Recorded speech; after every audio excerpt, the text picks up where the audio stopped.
Welcome to Doctor on Call with your host, DocGriffon. The doctor will be with you momentarily. Our guest this evening is the controversial comedian and YouTube content creator, Adonis Paul. The following interview is conducted in a safe environment call and executed by highly trained professionals. Any attempts to copy the moves heard during Doctor on Call are extremely dangerous and irresponsible. Please do not try this at home. Doc Griffin, paging Doc Griffin. You're needed in the OR, stat. And thank you very much, Nurse Pinky. Thanks for everyone for being patient with us. Once again, apparently technical issues are the deal, and so we just kind of roll with it. But we are here, and this one's been much anticipated. This is our first return guest, and I will say that the interview that we did with John McIntyre about 40 shows ago, life has changed considerably, and I'm incredibly interested, and I hope that there are people out there in the chat are interested as well to stop by and get a little bit of an update and maybe a little fleshing out of the man that we now call Adonis Paul. And with that, welcome to Doctor on Call. Oh, well, thanks for having me, man. This is actually, I heard a lot of trash talk about your service, man. When back in the day, a lot of that, the wellness issues, not being necessarily trained as a mental health professional, but I'm glad that I just found somebody I could talk to really, really cheap. So, I mean, where do we begin, dude? Oh my God. When I was a kid, my dad left. And then, when that you're a therapist. You want to hear about my mother, right? All right. Well, I was saturated with nicotine in the womb. It started there, man. I think there was some, maybe some genetic defects to my brain. Then when I was born, my father left right after that, and we went to go live with my grandparents. And they uprooted us from Louisiana and took us to fucking Houston because my grandfather worked in the energy corridor, and I'd lived there. So I was in like the second grade. Oh my God! And, they always want to pick on the kid who lives with his grandparents. I was also a little bit fat. You understand a little how some insecurities there. Wait a minute, you're not a fucking psychiatrist. I am not, definitely. Get out of my head. But I do have to ask, growing up in that region, this was just for personal edification.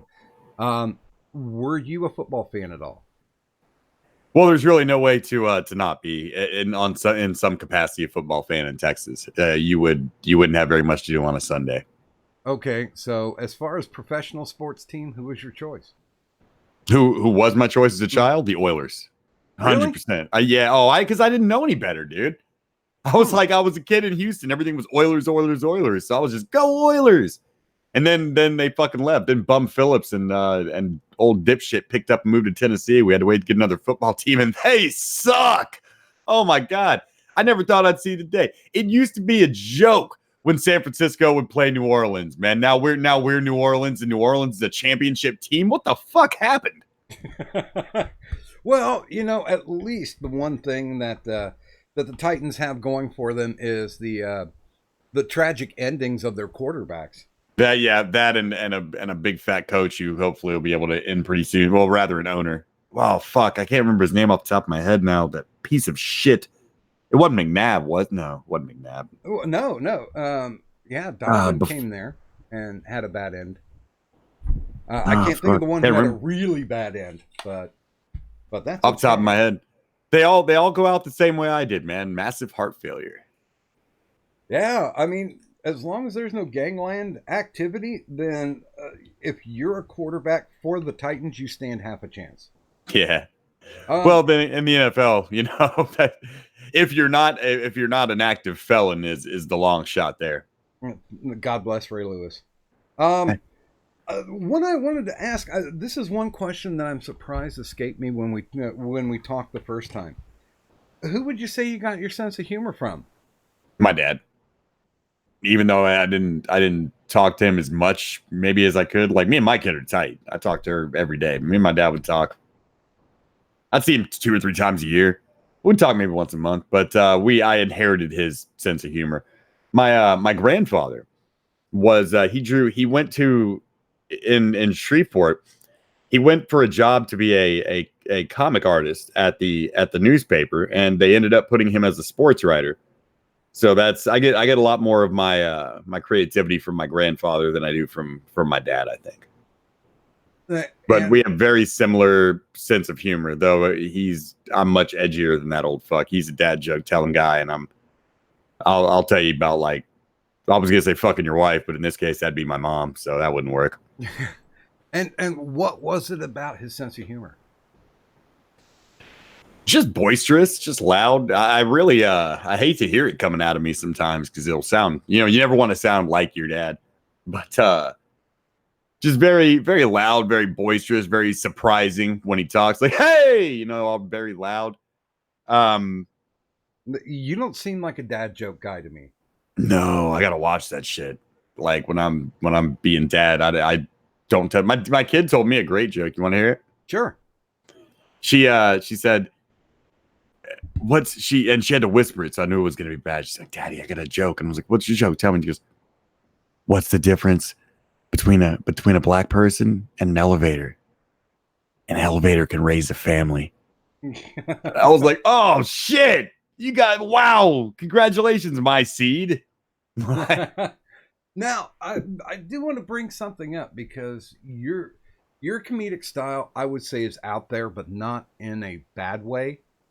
And I always think back, anytime I listen to you, I always think back to George Carlin when he said the line, and I hope I'm not misquoting this. I think the duty of a comedian is to find out where the line is drawn and cross it deliberately. Yeah, I would agree with that 100%. If it's done with love. That's where I get a little more, I draw a little more from Don Rickles. A big influence on me was Don Rickles. Don Rickles is the reason I'm sad he's dead, because I'd love to tell him, and it just missed him by a few years. I'd love to tell him in person, like, it's true. You can get away with anything as long as you're joking with love. If you're kidding out of love, there's no malice there. You can say pretty much anything you want. You could find that line. You can walk across. How many times do I throw the N-word around? No one gives me shit about it. This is funny. It's the same thing you would hear on the fucking streets. It's genuine. I'm not saying it just to be shocking. I'm saying it because I really like to call people nigga. Well, my kid thought that was her name until she was 3. No, I'm kidding. I'm kidding. Well, but it's not said like it's not said like every black person. It's just the realest shit you ever heard a white boy say. Well, and just to tune back a little bit before the Adonis Paul gimmick, one of the major reasons why I enjoyed the kumite was immediately when I knew that you were coming on, that there were balls to be busted in a friendly way.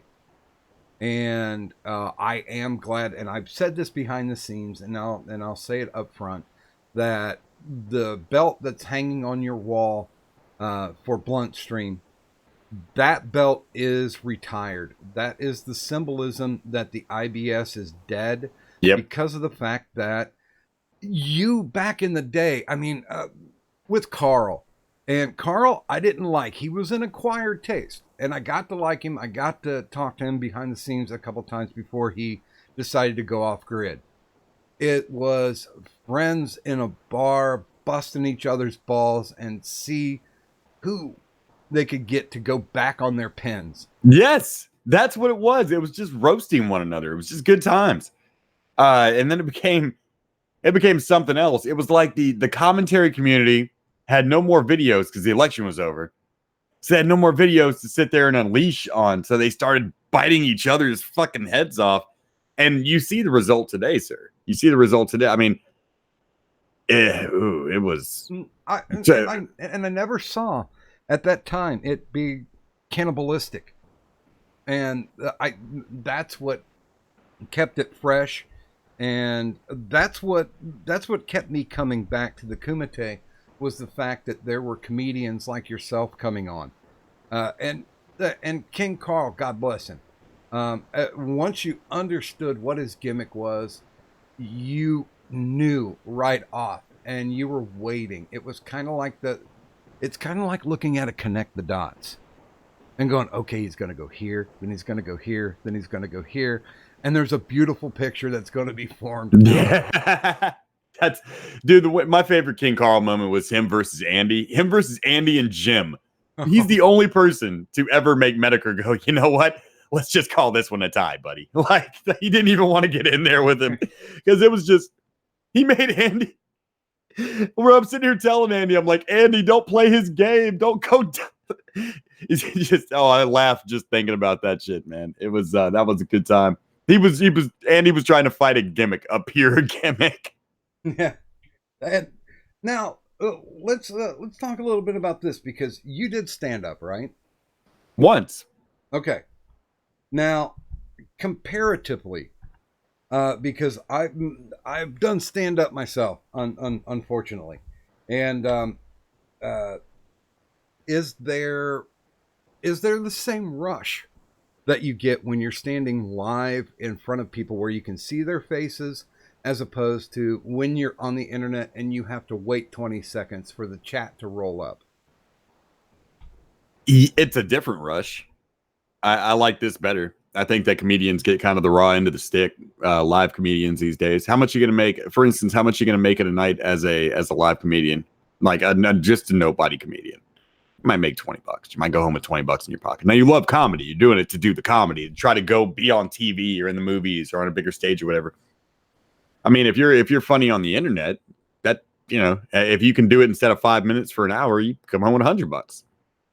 Well, and that's honestly kind of like how wrestling works. And you have a basic background. I've actually got more of a background in pro wrestling than in comedy. I've pulled a lot of comedy out of pro wrestling, though. Well, and when you look at it, because unfortunately I've been around the independent scene, which is a lot of trash baggers. But did that in any way help to formulate the type of comedy that you wanted to do? Absolutely. Rowdy Piper, all those great heels that were just over the fucking top and would just be stupid. You'd be like, this guy's fucking retarded. What is he saying? Like, there's a lot of that comes in. And wrestling at its core is showmanship. Tonka's not very good at it, but there are others that are. Don't use him as the example. Well, and I see you as kind of a mixture between Piper and Adrian Adonis. Yeah, I wouldn't go so deep into the Adrian Adonis thing because I don't suck dick, sir. But but he had a tendency to be able to work the audience and get them incredibly inflamed, just like Piper did. He just kind of did it in a more subtle way. And the thing is, that's what I try to mimic a little bit. Is you don't have to hate someone like, just because you don't agree with somebody doesn't mean you have to hate them because you know you're watching a show. Like, Piper would say the worst, most terrible fucking shit, dude, that you could say in wrestling, dude. He'd be the dirtiest player in the game. But the crowd loved his ass, dude, for it. And that's, you know, you can take a little bit of that. You can take a lot of that and apply it to what we do out here. It's when, for instance, when Gasly and I got started, what blew people's minds so much was like the production quality, the amount of energy that went into it, because everyone was just kind of talking, sitting on Hangouts and talking like this before. And then we put on a show. But that's the world we come from. Like, if you're gonna put a show on, you do it right. You go out like you're going on stage. That's one thing you could pull from the live world onto the internet. Act like you're going on stage. Like, when you're on stage, you should be a very different person than you are back. Like, everybody meets in the Hangouts, they're like, hey, how's it going? Then when everybody gets on, it's like, welcome to the Blunt Stream with Adonis Paul, broadcast live from Adonis Paul's Pleasure Palace Hotel, Casino Resort, and Gun Range. I'm Adonis Paul, your food and beverage administrator, and you are watching the motherfucking Blunt Stream. We have a great number of videos out here for you tonight. Like, you gotta, that energy will bring people in. People want to listen to that. That keeps people, it's entertained. You know, you don't ever know what's coming next. You never know if it's going to be the emotional roller coaster, you know, or you got to think about it when you, like, especially with a video clip show like I do. You want people to be, when I'm ordering the videos, like, I want you to be happy and we're laughing at something, and then we see somebody die, and then then we see something sad, then we're disappointed, then we're happy again. If you ever watch it, I'm like, okay, that's enough of that bullshit. Let's go on to the next thing, which is even worse. Well, it's planned to be even worse. We hadn't got to the bottom of the abyss yet, you know, like, but. Well, and the whole show is planned like a comedy act. It has a first, second, and third act. You know, it's hard to explain in 60 seconds, but you get my drift. Well, and I mean, Steve Austin I think kind of said it best, that the people who get over in wrestling are basically their personality cranked up to 11. Yep. Now, when you entered in to doing the frog, because the gimmick line that I used for the show was, see how the frog became the prince. And that's a good line. And I started watching in the KNN days. Okay, Beardbarian turned me on to it, and he said, "You got to watch this guy. He's amazing in what he does. He's polished. He's professional, and if he doesn't make you laugh, then I'll come down from Canada and chop your fucking head off." And I didn't know he threatened to kill people over such casual matters. Good work, Beardy. Both on promoting the show and on threatening to kill somebody. Well, it's Beardy, so he kills with love. And if that love happens to be bladed, then so be it. Right. But I did watch, and I was just like, this is amazing. One of the things that I wanted to know back in those days was, were you cranking yourself up to 11, or before you started this saying, okay, here's the gimmick that I want to work, here's the persona that I want to be, and let's fill it in with some Johnny Mac? I think I was cranking it up to 11 a little more then, because it's hard when you got your friend right next to you, right? So like you can't go too far off the rails with who you really are, or else your friend will look at you like, the fuck are you talking about, dipshit? Like, what the fuck are you talking about? So I have a little more liberty to now than I did then. So during the K&N times and the Gulf City thing, in the beginning, more just me cranked up to 11. But then I started developing, that the character, and you just kind of become a different person. And I think it's still just me cranked up to 11. It doesn't now, in a way, like a lot of people are thinking, okay, so what's 9 minus killing minorities, or killing minorities minus 9? I'm like, no. It's not about killing slaves as much as it's about, why are people that have been dead for 250 years untouchable? Why isn't it like, when people, the one time somebody got on me about that show and what we do on the Blunt stream, my answer to them was, so you play GTA San Andreas? And they're like, yeah, I played it. And I'm like, okay, did you kill black people in the game? And then they started trying, they saw where I was going, so they started trying to make an excuse. I was like, oh, so all I hear is it's okay when you do it. You watch Django? Yeah? How many times did Brad Pitt say nigga in that movie? So it's okay when Leo DiCaprio does it. I just don't think, I'm just tired of all these sacred cows out here, man. So we shoot them. Well, he did pay back by getting raped by a bear. Yeah, fair enough. If I'm gonna expect forgiveness for karma for my heart attacks, then I guess bear rape is in the park. Well, now and here's the thing, because when the split came, there was a lot of speculation of, well, what's going to happen? Is he going to take the character and go do something else with it? And you basically flipped it on a dime and said, you know what? I'm striking out. I'm going to do my own thing. And here's my new character. I have to ask, how scary was that? I mildly, really. I mean, it's YouTube, so I mean, I didn't want to go too far, like and at any point and make matters worse than they already were, of course. But when it came down to it, I mean, it started out as Adonis Peters, because that was failure. Was just like, just call him Adonis Peters. Because I was like, nobody knows me other than AP. Yeah, but I don't want to put my name out there. Yeah, but that could have fallen into a lot of dick jokes. I was going to ask about that, but I am glad you went from Peters to Paul. Right, yeah. Then we changed it to Paul because it was right after that, the Paul boxing match, and that was going to be the gimmick, like the lost third Paul brother. But I'm a big believer in, if you've got a name and you've got a platform, just build from there. That was, I think that was, and this isn't shit talking like Gasly would agree with me on this. That's where him and I were different. he wants to plan everything in the beginning before he does in the beginning. Like, I know he's been planning that Church of the Whale, and people are like, when's the Church of the Whale going to happen? When he works out all the fucking bugs, guaranteed. Me, I'll start with a hangout, and I'll do 50, 60 fucking episodes and just let the show grow into whatever the fuck it becomes. And that's kind of what happened with the Blend Stream, is it started as just sitting there talking on late nights, and sometimes Wild Smile would be awake, Tonka back in the day, Failure, you know, that crew. Well, and I technically blame you for the start of the IRS, because I used to want, I came on like once or twice with the Blunt Stream when it was in its early stages. But yeah, you would come on late night, and that's what I would listen to when I couldn't go to sleep. So you are partially to blame for the Insomnia Ramble Stream. I'm sorry. I turned you into a streamer, and you have to live that horrible life now, man. Nobody deserves that. I feel like a vampire who bit somebody who was just a genuinely good person. Like, it's more like Preacher.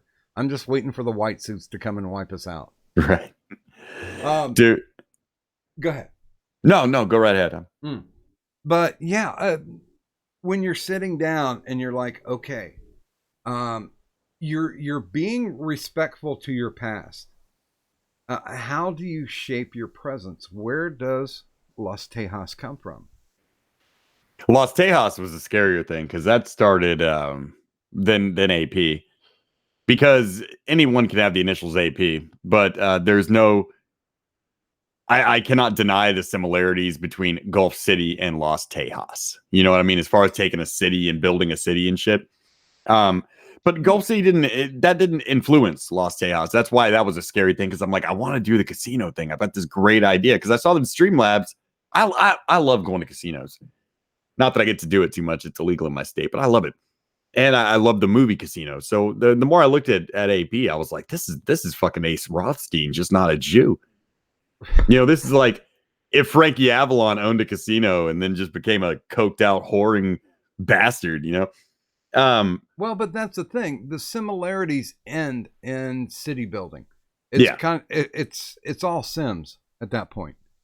Right. And I guess that's the case, but I had to have somewhere where like everything in that show comes from something in my life that I think is funny. Like, for instance, Adonis Paul's Pleasure Palace. That is a blatant play on Biff's Pleasure Paradise from Back to the Future too. Blatantly. The aliens. The reason I use aliens so much is aliens scared me as a kid. Like, I've got a new little alien. He's a little spoiler alert for a video coming up. I'm going to have him dance like Groot in the beginning of Guardians of the Galaxy 2. So that'll be fun. But just, yeah, I forgot the fucking question. Sorry, man. I took that fucked up nap. No, no. How did you formulate?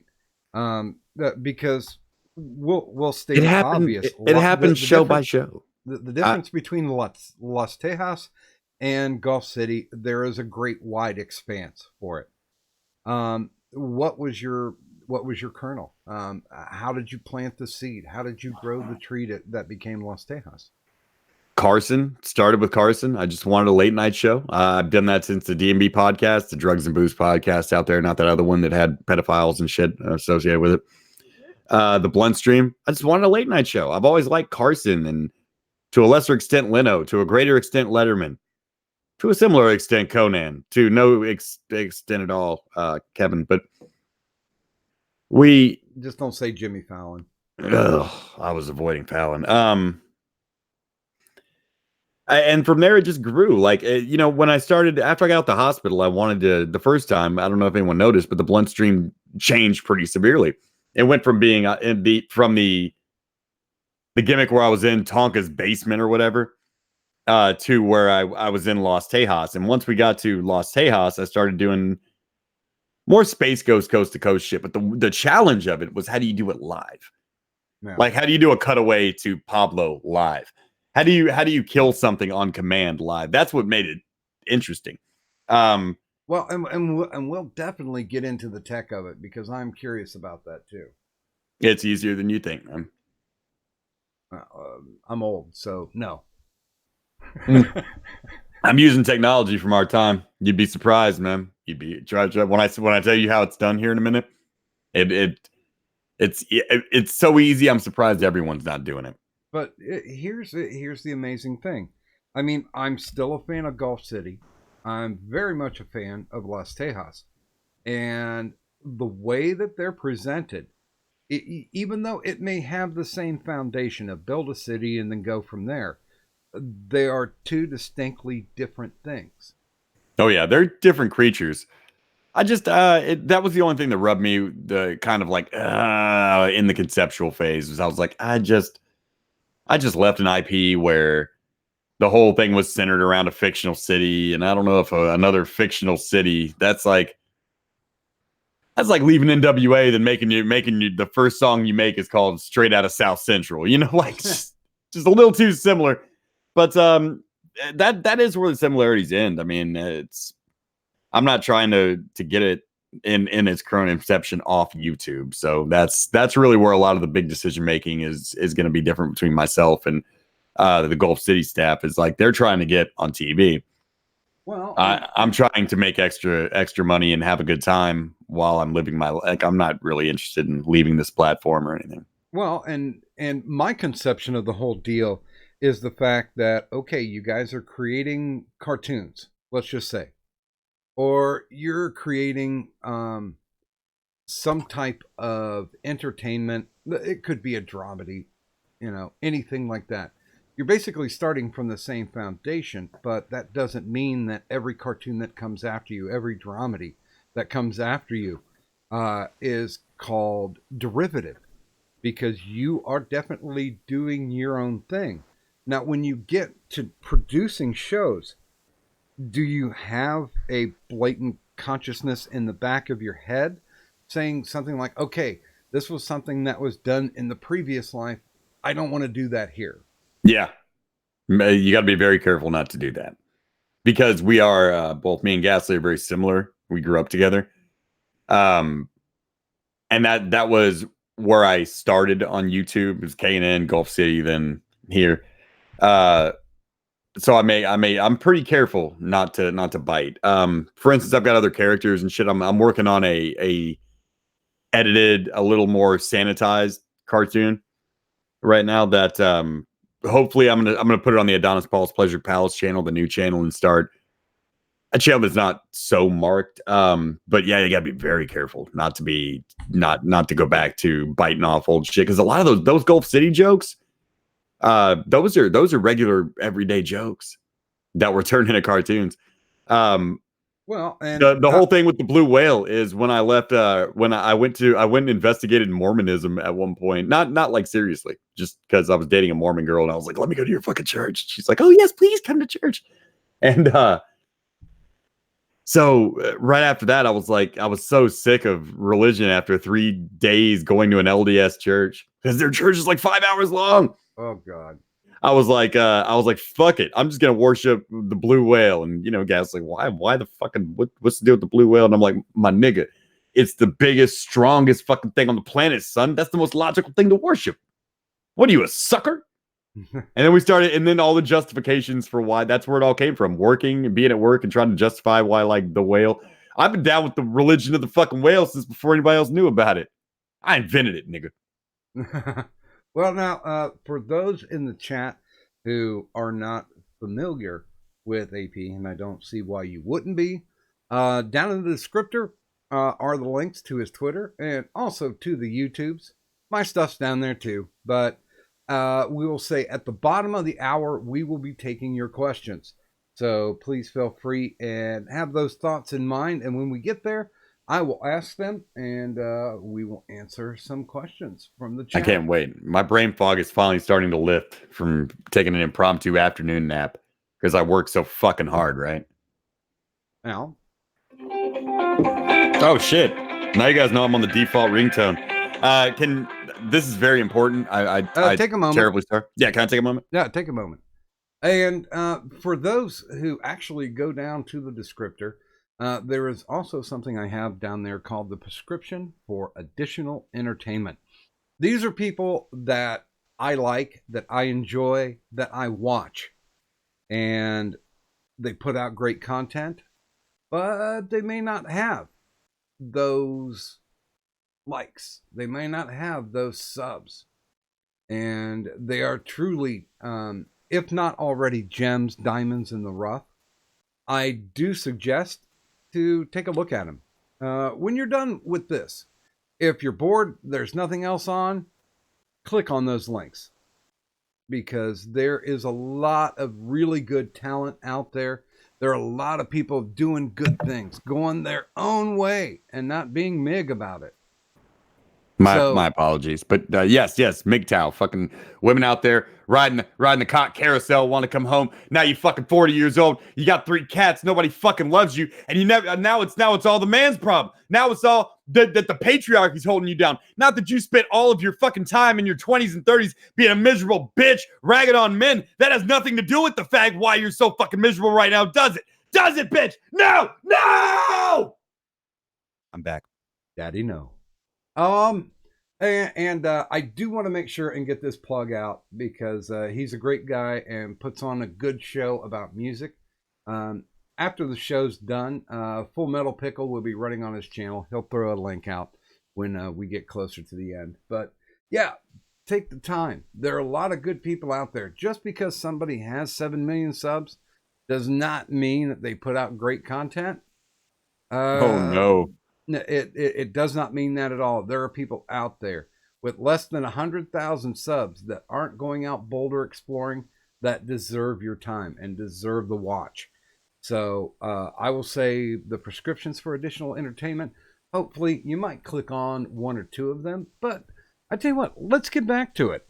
One of the revolutionary things that I think that you're doing, and to me, it's amazing. I'm a broke ass bitch. So I do love to see when you interact with the audience and you do it in a very unique way.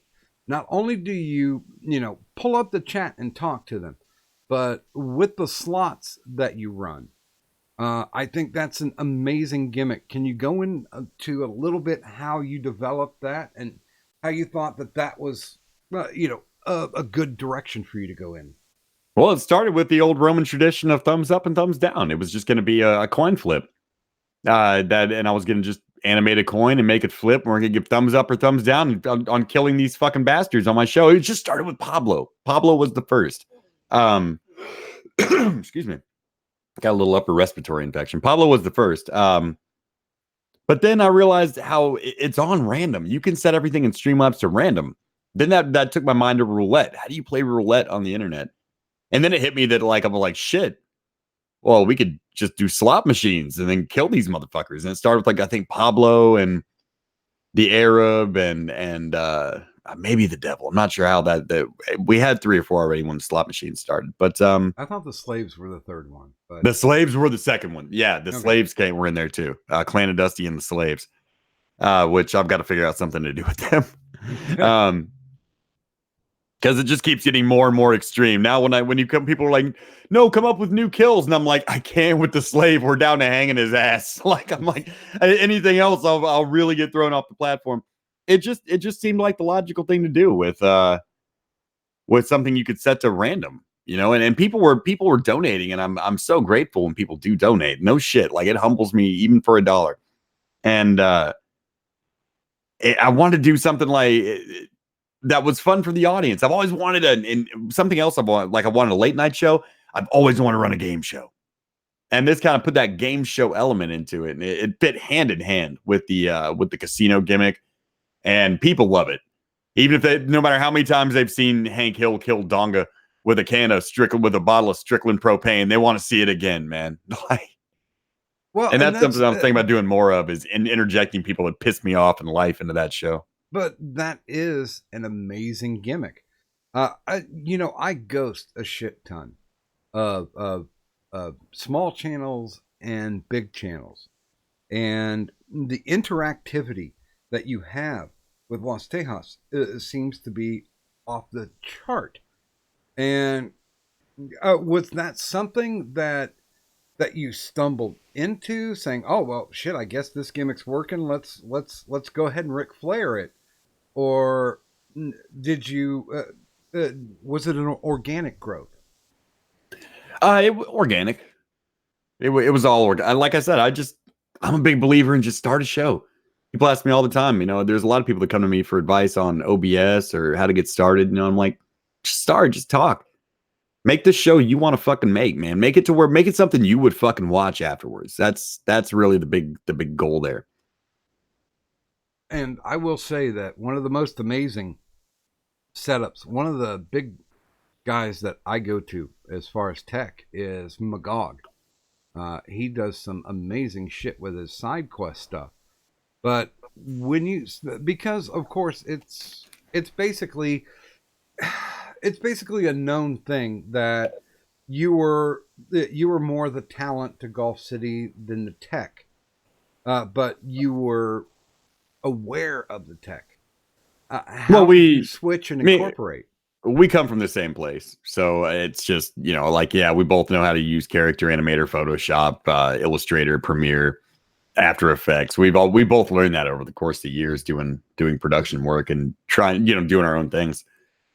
But yeah, more or less, like Ghastly was the tech and I was the comedy, the out front comedy, and that's the way he planned it that way. Like he would always, he would say like, I want you to be the star, So that was, Ghastly, to my knowledge of the canon, was never really meant to be the star of Golf City. So that's something I heard him complain about a couple of times. Where he's like, Ghastly's just not supposed to be. It's not all supposed to be fright supremacy, and that's what's good when I look at what he's doing now. Looks like he's expanding the universe a little bit with the family next door and all that shit. That was more stuff that was planned way before even episode 1. And because of how we got in, it kind of got stuck on fright supremacy. Well, but here's the thing. Talent shines through. It definitely happens. I enjoy everything that Golf City does. I enjoy what they're doing now. And I enjoyed more the way that you deliver. I think you've got a great comedic sense of timing.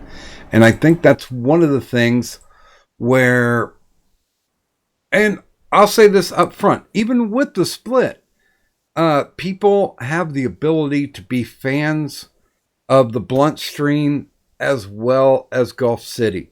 There's no animosity there because I think that those fans are smart enough to understand talent. And if the talent has to branch off, if they're going their own way, not in a MGTOW, but if they're going their own way, then there's no crime in following talent.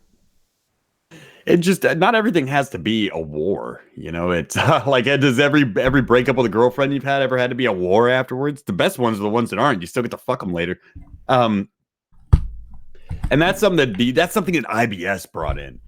When the commentary community stopped commentating videos and started commentating on each other's fucking lives, that's, everything had to be a war. Everything was real resentment and shit. Where me and Ghastly come from, boy, that's not the right way to go about it. Business is business. Negociados is negociados. You split, you fucking do your own thing. And luckily enough people also, I didn't want to say came with me because they continue to watch Golf City, but also enjoy both things to where, and they complement each other pretty well. On Saturday night, I start at 9, he ends at 9. So, you don't even have to fucking get up. You can fly from Golf City to Los Tejas in less than 1 fucking minute. I say, why not? Nobody wants to hate a 20-year-old friend. Whether it be him, the victim of me getting drunk and fucking up, or me, the person who was doing it. Like the next day. That night I did, but the next day I didn't. Wait a minute. Are you saying that you adult? Oh my God. A little bit. Sometimes. It's a slow process, but I'm getting there. See, and that's amazing because of the fact, and I will compliment you on this endlessly, is the fact that you weren't building bones off of any type of conflict. You just said, okay, this is done. Here's the next phase. And to me, that's amazing. That's scary because it's a lifestyle that you lived for a long time and now you've got to change up. And I will give you every bit of compliment to this because of the fact that when you restarted, that whole restart was not built off the backs of any conflict. It was built off of, what can I do now? How can I entertain people? And I didn't see any venom.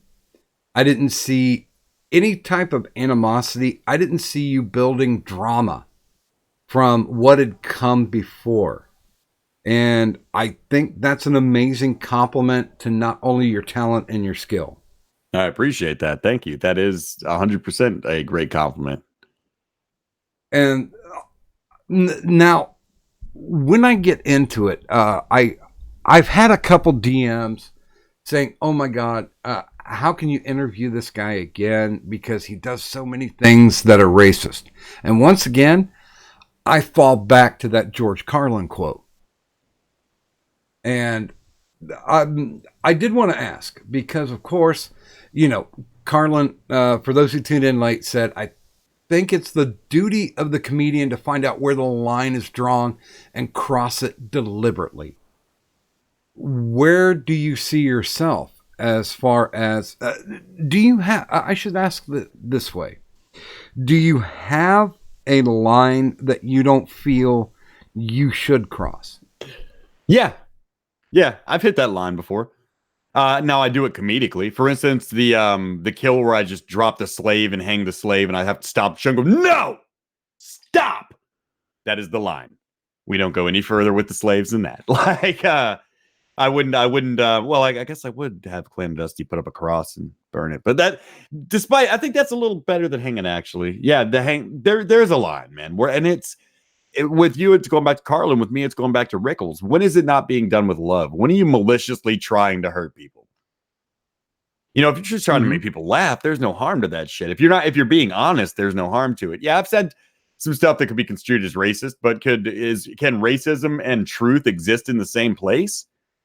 13. If I make a joke that says 13% of the population commits 50% of the crime, that would be racist if it wasn't true. Now, you can take from that what you want. You can call me racist, but I mean, racism and truth can't exist in the same fucking place. And if you're speaking truth should not be taboo. That's the reason our society doesn't get better, is because we want to ignore something like 13% of the pot. You know what would be great? If we focused on elevating that 13% of the population, but we're not allowed to, because we're not allowed to acknowledge that they're committing all the fucking crimes. It's not racism or hate. It's that the truth has been made a taboo. And when you do that, comedians are going to grab the fucking truth, because that's what a comedian grabs, is the taboo, and then jokes about it, the dark stuff, which you're not allowed to say. That's what's funny. Well, Pablo is my best friend on the show. What are they talking about? Racist? My best friend and my assistant, and the one who's kind of becoming the AP's little sidekick that he kicks around, is Guatemalan. Well, I know I have a black friend, DocGriffon. Well, and I think that the less you talk about something, just like an infection, the more it spreads and grows. And that's Streisand effect. Yep. Yeah. And if you can shine some light on it and make some people laugh about it, and maybe in the back of their subconscious, think about it. That helps to spread a better message. And without politics, I don't want to be somebody who spreads the type of disinformation that will bring somebody onto my side. And with watching the blunt stream, it seems a lot that you're like, okay, here's something that's incredibly outrageous. No additional comment to it. Here's something that's incredibly outrageous. Like when you drop the N-bomb. And I'm hoping that people out there are thinking about it. Now, I know that there's a lot of planning that goes into it. Where is your standpoint on, as far as using racism as a tool for explanation and understanding? I'm all for it. I think the people are so oversensitive about race that it's almost become a duty for me to try to hurt the people. hurt's the wrong word. Because I don't even want to hurt like somebody who's way oversensitive about race, like a super liberal. But I do want to make them mad. I do want to show you the way you make everybody else feel. That's a lot of. I don't really have a message for the blunt stream or for comedy. I just want to make people laugh. But when it gets down to like where the truth of it comes, I just want to make. I want to show other people how it feels. It's totally okay to say kill all the white men. But if I drop the N-bomb, suddenly I could be thrown off fucking YouTube. I mean the real, not just saying nigga. I mean like I have a bomb. And for those of you who don't watch my show out there, I have a bomb and we kill a bunch of. I don't know. Like, let me ask you this, DocGriffon. Let's say I was a black guy and I had the same show where I was killing white people, right? And people asked me in real life and said, "What do you do for a living, man?" I was like, "Ah, shit, man, I kill white people." People be like, "Damn, that's fresh." But see, when I'm sitting around, people are like, "What do you do for a living?" I'm like, "I kill niggers." Suddenly it's a big deal. I don't know. That's just a joke I was working on. Apparently it's not funny. No. I completely understand it. And but yeah, you get what I was saying before I drifted off on a tangent. Like, I grew up on Richard Pryor and Chris Rock and all of these great comedians. But I can't, when you grow up on comedians, you want to be like them. And I can't make the same jokes they make. And I think those jokes are incredibly fucking funny when they're talking about white people, because some of that shit's fucking true. I just want to be able to do that with everybody else, just like everybody else can do that with me. I'm playing on the same level as all the minority comedians, man, just making fun of other fucking people. So I don't see where the problem should come in. If you can joke about me being a fucking white boy, I should be able to joke about. If you can joke about me fucking eating beef stroganoff and shooting up schools, I should be able to fucking make fun of you drinking purple Kool-Aid and fucking shooting up the streets. Well, or the uproar that came when McDonald's switched from the orange drink. Oh, no. Yeah, fuck that fruit punch. I'm with the blacks on that, man. We want orange drink back. Oh, yep. I am. See, and that's one of the things that I get, because you're able to release a social discourse, not a political discourse.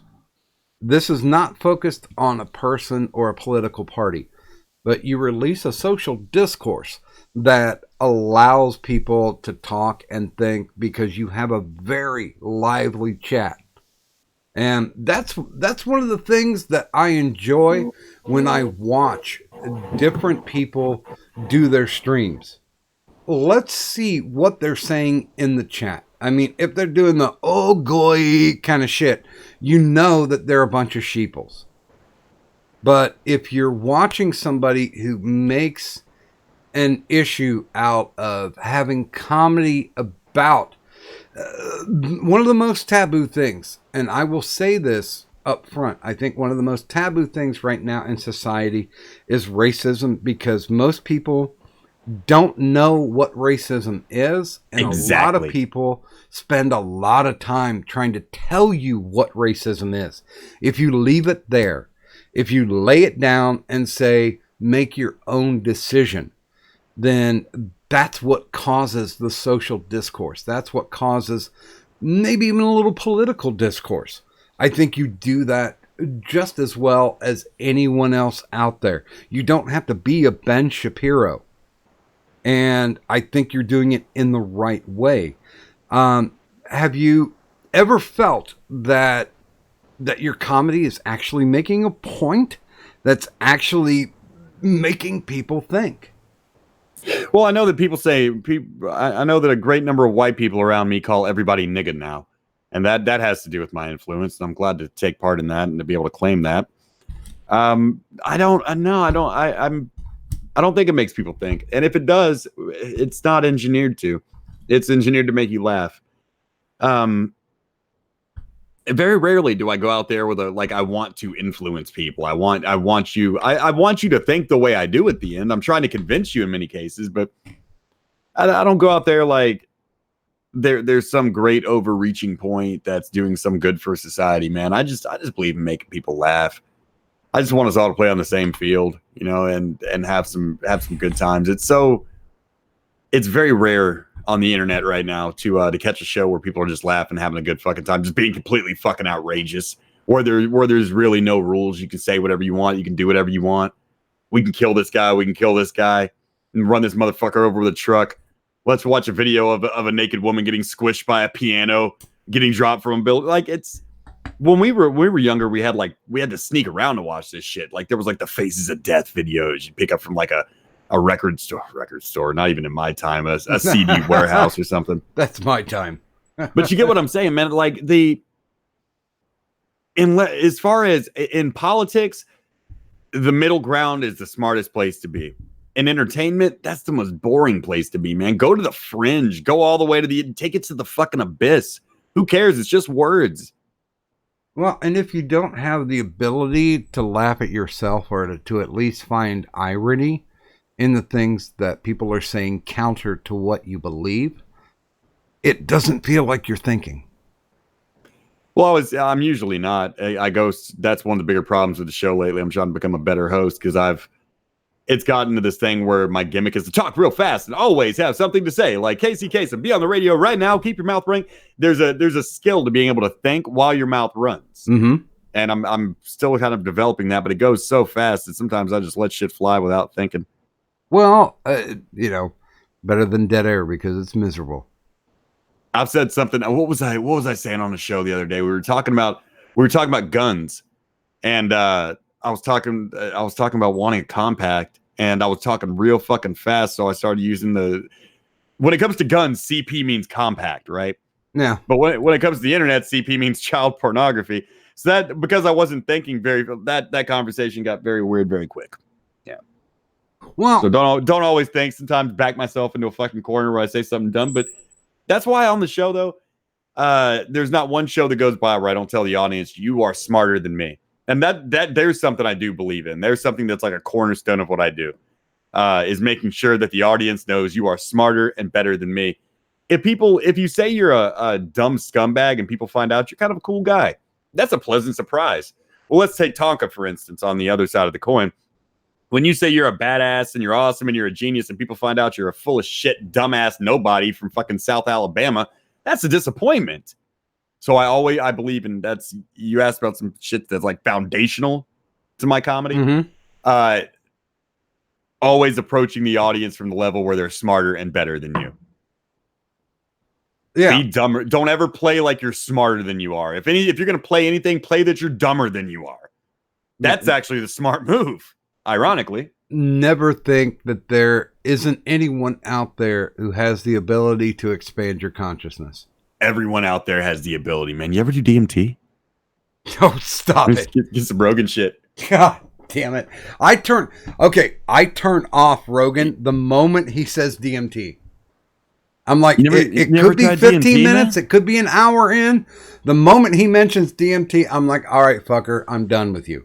He's the best. I hope they legalize it and give that motherfucker a job in marketing. I want to do that shit so bad. But the problem is I can't with my heart, man. Like, I'm afraid to do a hallucinogen.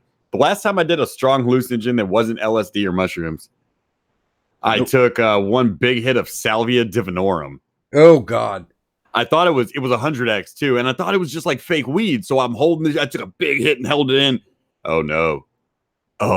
I went to another world, man. I was floating in space in this tube of fluorescent light tubes that were all like shining different lights, and these balls of light would fly off the stars. I could see like out where the hole was out by my feet and would hit me in the chest, and I'd breathe out a little more every time. So I don't know how long I was holding my breath, but it felt like fucking forever. Holy shit, that was a bad trip. And I think everybody who has ever tuned into this knows that I've spent a lot of time in that realm. Consciousness expansion is definitely not a bad thing. And I do want to make sure that everybody, now that we're at the bottom of the hour, if you have any questions for Mr. Adonis Paul, please feel free, load them up into the chat. We'll ask them as they come. But let's talk about this a little bit. I know that health issues have come your way. Has that changed your perspective in you can talk about on the interwebs, you can talk about IRL, whichever one. Absolutely. I've lost the ability to coming back from death was the greatest thing that ever happened to me, man. I've lost the ability to give a fuck. I don't give a fuck what people on the internet say about me. I used to. There was a time when, like, if Tonka would do a show on me and talk some shit, it bothered me. But just something about coming back from death. Just, I don't give a fuck. I don't have the ability to get angry anymore. I've tried. Nothing seems really worth getting angry over. That, and I'm on Zoloft now too, so that might have helped. But Zoloft never hurts. Yeah, it certainly helps. It's a weird thing because when your whole profession is talking and having a certain personality, and a lot of that is, Unknown Archive kind of taught me between September and now to take bipolar disorder and treat it, but also treat it like a superpower as opposed to a handicap. Like when you're, and I did, and it works. But then when you start taking like Zoloft or something that alters your mind, your personality changes. You're not so up when you're up, so it's a little bit different there. Well, I know in my generation, we were the kids, because technically I'm Gen X. Everybody calls me a boomer, but we refused to be diagnosed, where the later generations have demanded to be diagnosed. And I know that's a difficulty with people who spend a lot of time trying to make their way in the world, and trying to put a dent in. This is no Columbine, but it's definitely something that needs to be considered.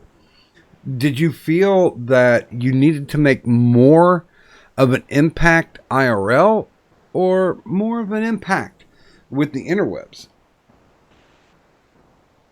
More of an impact IRL.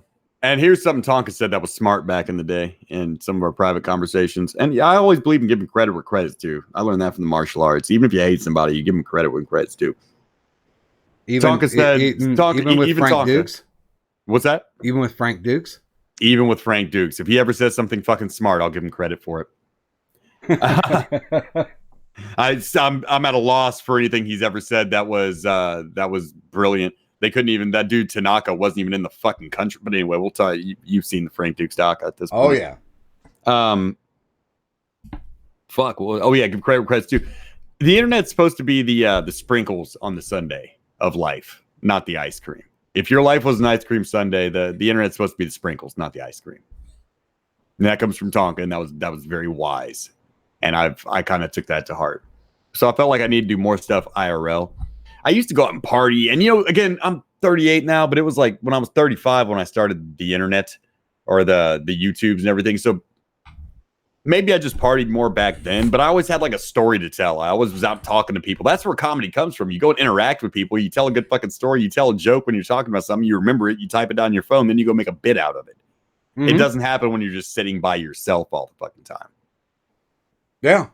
There has to be some type of consciousness expansion in IRL where you can see somebody, talk to somebody face to face, have those experiences, which, may have brought you to the brink of imprisonment or death, and be able to share those, because I think a lot of people nowadays do not equate wisdom to power. It's more the whole, what did you learn in college? And that doesn't increase it. There are people out there that I know that haven't had a moment of schooling past the 12th grade. And they are people that I would rather sit at their feet and learn from than those who have gotten their doctorate or PhD. And that's the overvaluing of academia. And there's not a value to it, but that it's been so overvalued. Yeah, I would have to agree with that. People aren't worried about wisdom. The old man who worked on the pipeline his whole fucking life and still has a house in the fucking suburbs and a wife and a couple of kids or something. Yeah, that guy's got fucking wisdom. Well, But don't ask him. Go ask the person with the 4-year degree in fucking gender studies. They're the one that's gonna be taken more seriously than that guy. That excuse me, his fucking upper respiratory infections got me. That's really the difference I see when it comes to Middle America and the coastal voting. Middle America's got wisdom. The coast has academia. It's got knowledge. Yeah, you got a whole lot of fucking words, but you don't know how to read them. Well, you don't know what to do with that knowledge. I think we can say that with the last election, most people were pulling the coasts, and that's why there was the quote unquote surprise. They were getting their clicks and views off making fun of Trump. So if Trump's not the fucking heel and Trump doesn't take the fucking fall, they look like assholes. And when that started looking like a possibility, they started going into full protect ourselves mode. Yeah, which even that might mean lying. That might mean fudging the truth. And we have our first question. Golf City Outlaw is I guess this is a multi-part. AP, how did you get over the wall of going from working IRL to YouTube? Did you build capital to cover your rent and shit over a specific time to get it running? Or did you just say fuck it or plan it? I had a little money saved up from when I was working before. That's how I got through the year with Golf City, where I wasn't really being, I don't want to say paid a lot. I was getting paid to do voice acting, but that's not, one cartoon a month doing voice ad, that ain't a month's worth of income. You know what I mean? That would be unfair at my level to demand a few $1,000s to speak some lines. So yeah, it was, I had some money saved up and I was working for a while in the beginning as well, up until I think last October. And then the heart attacks happened, right after that. I went back to working at a place closer to me, part-time, and then the heart attacks happened. I haven't been working since then, but luckily by then I could scrape by. It's not a great existence, but I couldn't do nothing for 90 days after a heart attack. And unfortunately I had one every month, so that just kept getting fucking reset for the beginning of 2019. But I'll tell you what, Doc Griffin, 2019, despite the health problems, is 1,000 times better than 2018. There is nothing like owing your income and your success to nobody but you. Well, and I will say this as far as BTS goes. I was constantly texting you about, oh my God, what are you on? What are they diagnosing? And I said this, and you can call bullshit on it or not. I said, you're too much of a talent to be gone. No, Chris Farley was better than me. So was Robin Williams. Well, bad example of Robin Williams. Chris Farley. We'll stick with Chris Farley and John Candy, the fat guys. I have fat guy problems. Chris Farley was a dumb junkie who needed attention. We almost had an interview with him on my old show. The difference between me and Chris Farley is dead as opposed to alive. Fair enough. I think you basically have presented yourself not only as an outlet, but at least something that can be appreciated with comedy. I treat you more like Bill Hicks than anything else. Wow, thank you, man. Wow, that's personal hero, local hometown legend, Bill Hicks. Wow. Texans apparently have some type of sensibility that the rest of the country does not have. We think everybody's stupid. We're just like, you're fucking stupid to the rest of the world. You've got your own power grid. Yeah, we can just pack up and become our own country at any time, though. That's a whole other discussion why I think that's kind of a dumb move. But Texans like to throw it up all the time. We can succeed. And I'm like, I wouldn't do that if I were you. And I would say this, God bother, if you actually had a serious question, I'd be happy to ask it. God bother follows me around every fucking stream talking shit. I met him in the dumb chat. Yeah, just, you still have a wrench. I'm not going to take the wrench away. But if you actually do want to ask an intelligent question, then I'll be happy to pass it on. But Jack T. Ripper asks, where's my child support? Donk ain't paid me yet. Oh, I'm sorry, Jack T. Ripper. That's right. Donga pays all my child support, man. Look, here's the way to go get it, dude. You go to the Kumite chat. Oh, fuck, we're all banned. I don't know what to tell you, man. You're going to have to go through the courts. But yes, that is true. Tonka pays all my child support. So all of you out there that might even think that you are an estranged bastard child of mine, then yes, please go to Tonka and ask for your fucking $500. That's right. Apparently, that's an entire year worth of child support anyway. I'm like, dude, when he started talking shit about that, and I remember the Kumite fans got real mad because I said, what? Drop in the bucket. I said, dude, $1,400 ain't a fucking drop over the course of fucking 5 months. Ain't a drop in the fucking bucket to a year of child support, Tonka. And that was like, people were like, oh, so you're not grateful and all that. I'm like, well, gratitude goes right up until you start dangling something over someone's fucking head, making fun of them for it and shit. Then I'm not grateful anymore. Then now I'm sorry I let you talk me into taking the fucking money. Well, and I'm sorry, but I have to push this. Is that if somebody's going to give you money, then that's fine, but they should not be able to hang it over your head.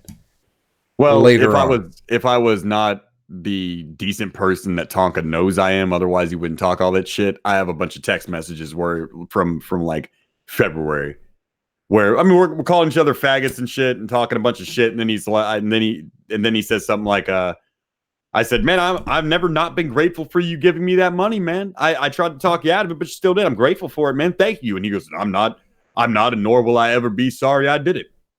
So for him to come do like a week's worth of shows shitting on me was just like, if I really wanted to fuck you up, Tonka, it's well within my power. But then again, it's one of those things that happens after you die, where you're like, fuck that guy, man.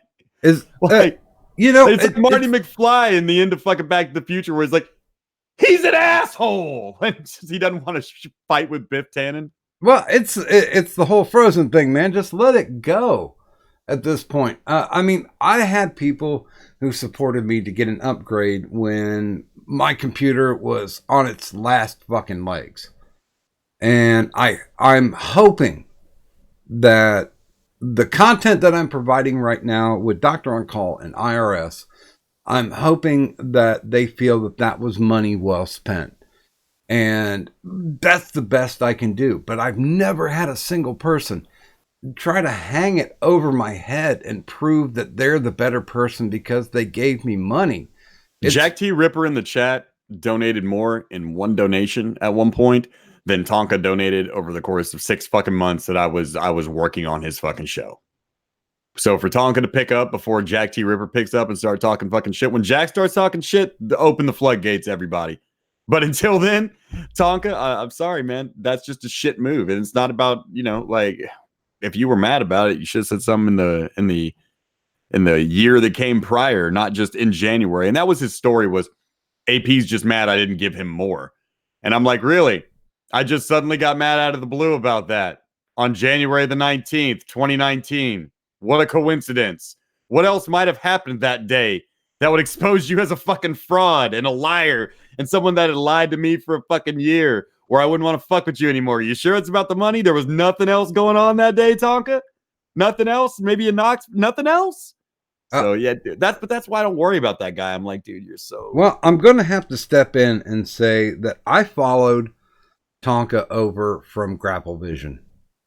When there was like 60, 70, maybe 100 people watching him with the morning show.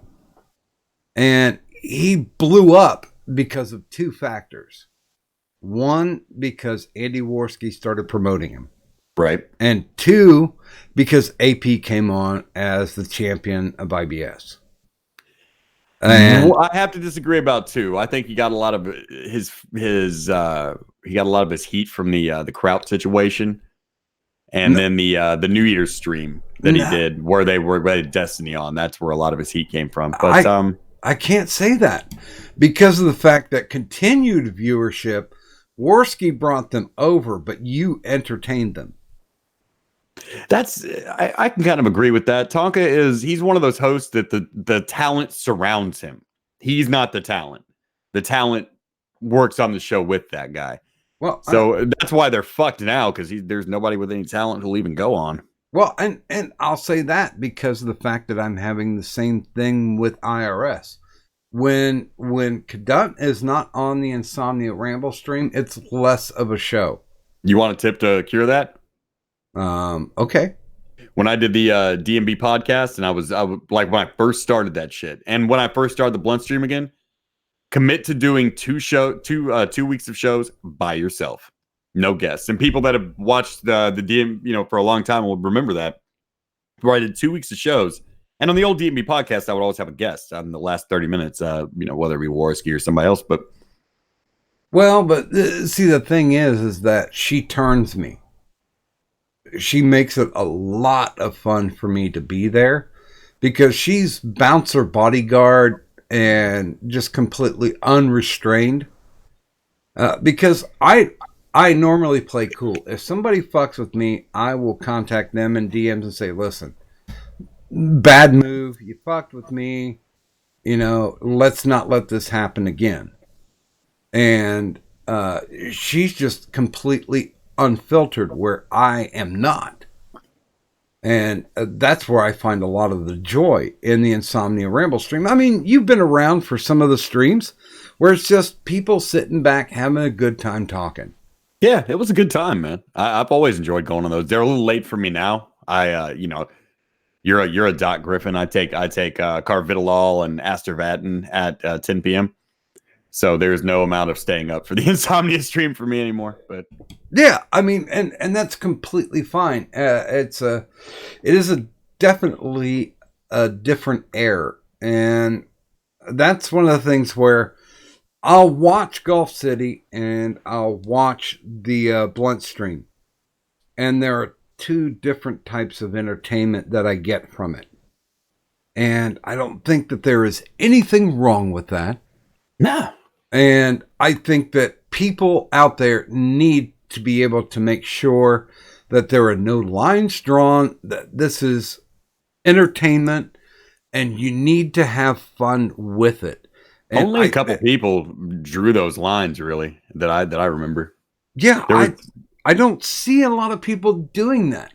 And the only people where you see drawing lines are those who are clinging to the edge of the cliff.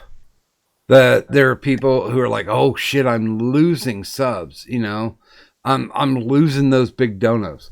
Not once have you heard me in this whole show saying, yeah, hey, if you want to donate to me, links down below. No, because of the fact that I'm doing something that I enjoy doing.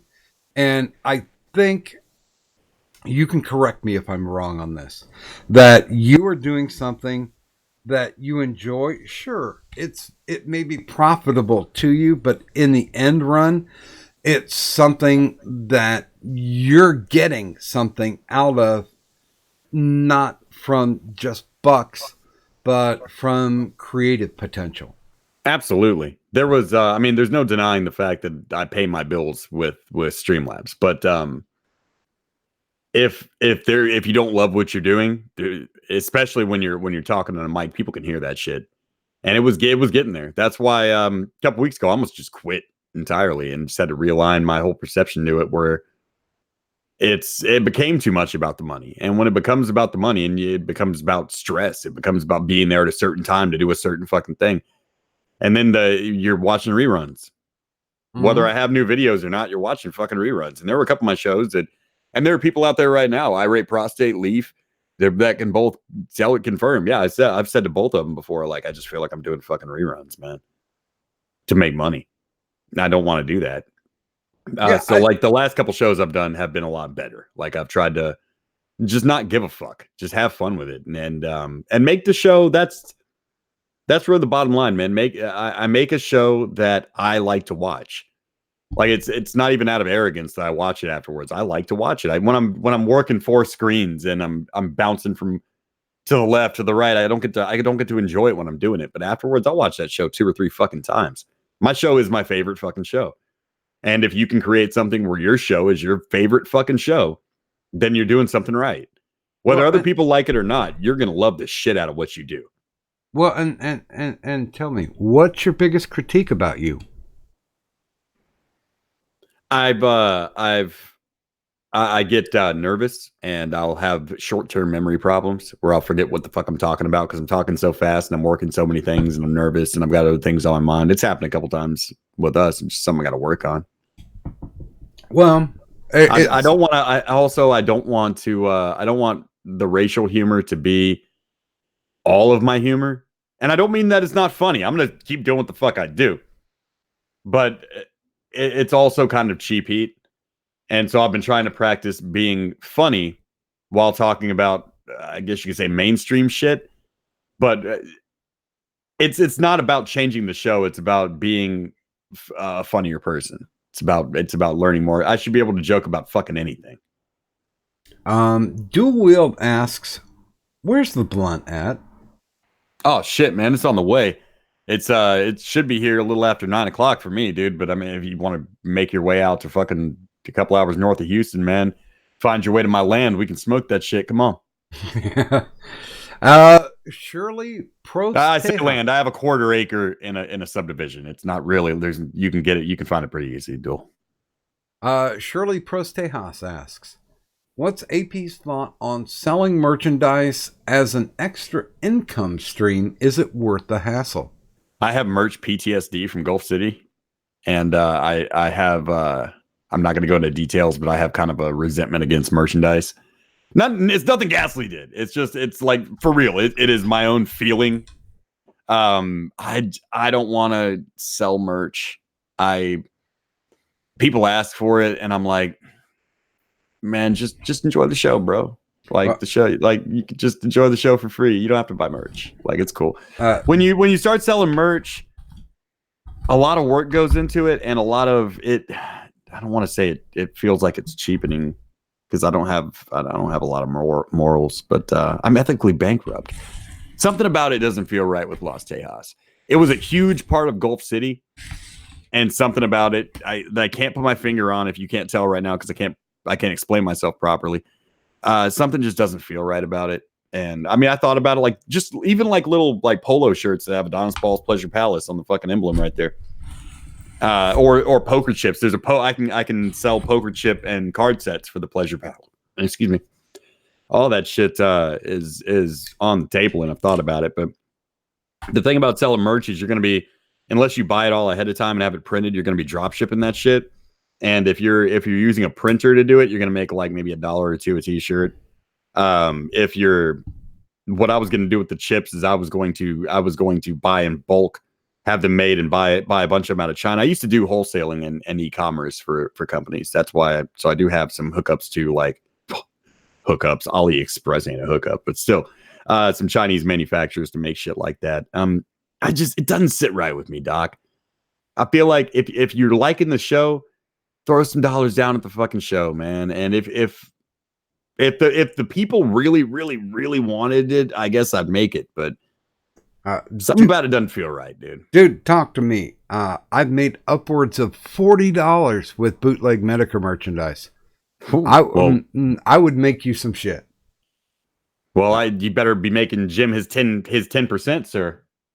You know what? It's funny. I talked to Jim about it, and I was like, dude, here's some ideas that I have. He's like, fuck that. I don't want to deal with it. And I was like, well, I'll do it. He's like, I don't care. Go ahead. That actually does sound like a Jim thing to say. Like, I don't give a fuck what you do. Go and fucking do it. Yeah. The only person he's ever had. Did you actually find him in Knoxville and hand him his own card for like, you just met Mr. Medicare? No, that was me. I know that was you doing it. No, but, I was wondering if you ever hunted down Medicare and gave him his own card and like a wink and just walked away. No, he wasn't there. I wish that he was, because it was funny. There was a guy who flew in from the same point from the airlines and said, I looked around for Medicare and I searched him out once we got to Knoxville, and there was nobody on the same flight. Then he uploaded a video the next day, and everyone realized that he had taken him for a ride about being there in Knoxville. Yeah, but that's the good thing about Medicare, and it's so funny. Like I said, he's gotten me a couple of bucks, but he appreciates the fact that I'm the guy who made the Sweetie Squad logo, and it's so funny how how people deal with a fandom. And I do want to turn this back because you do have people that follow you. What's your sub count at currently? Oh, fucking nothing. Something like 48. Oh, wrong channel. Wrong channel. Okay, hold on. Let me go to the Adonis Paul channel, not the Adonis Paul's Pleasure Palace channel, which you all should subscribe to as soon as possible so you don't lose touch with me after the blunt stream gets struck.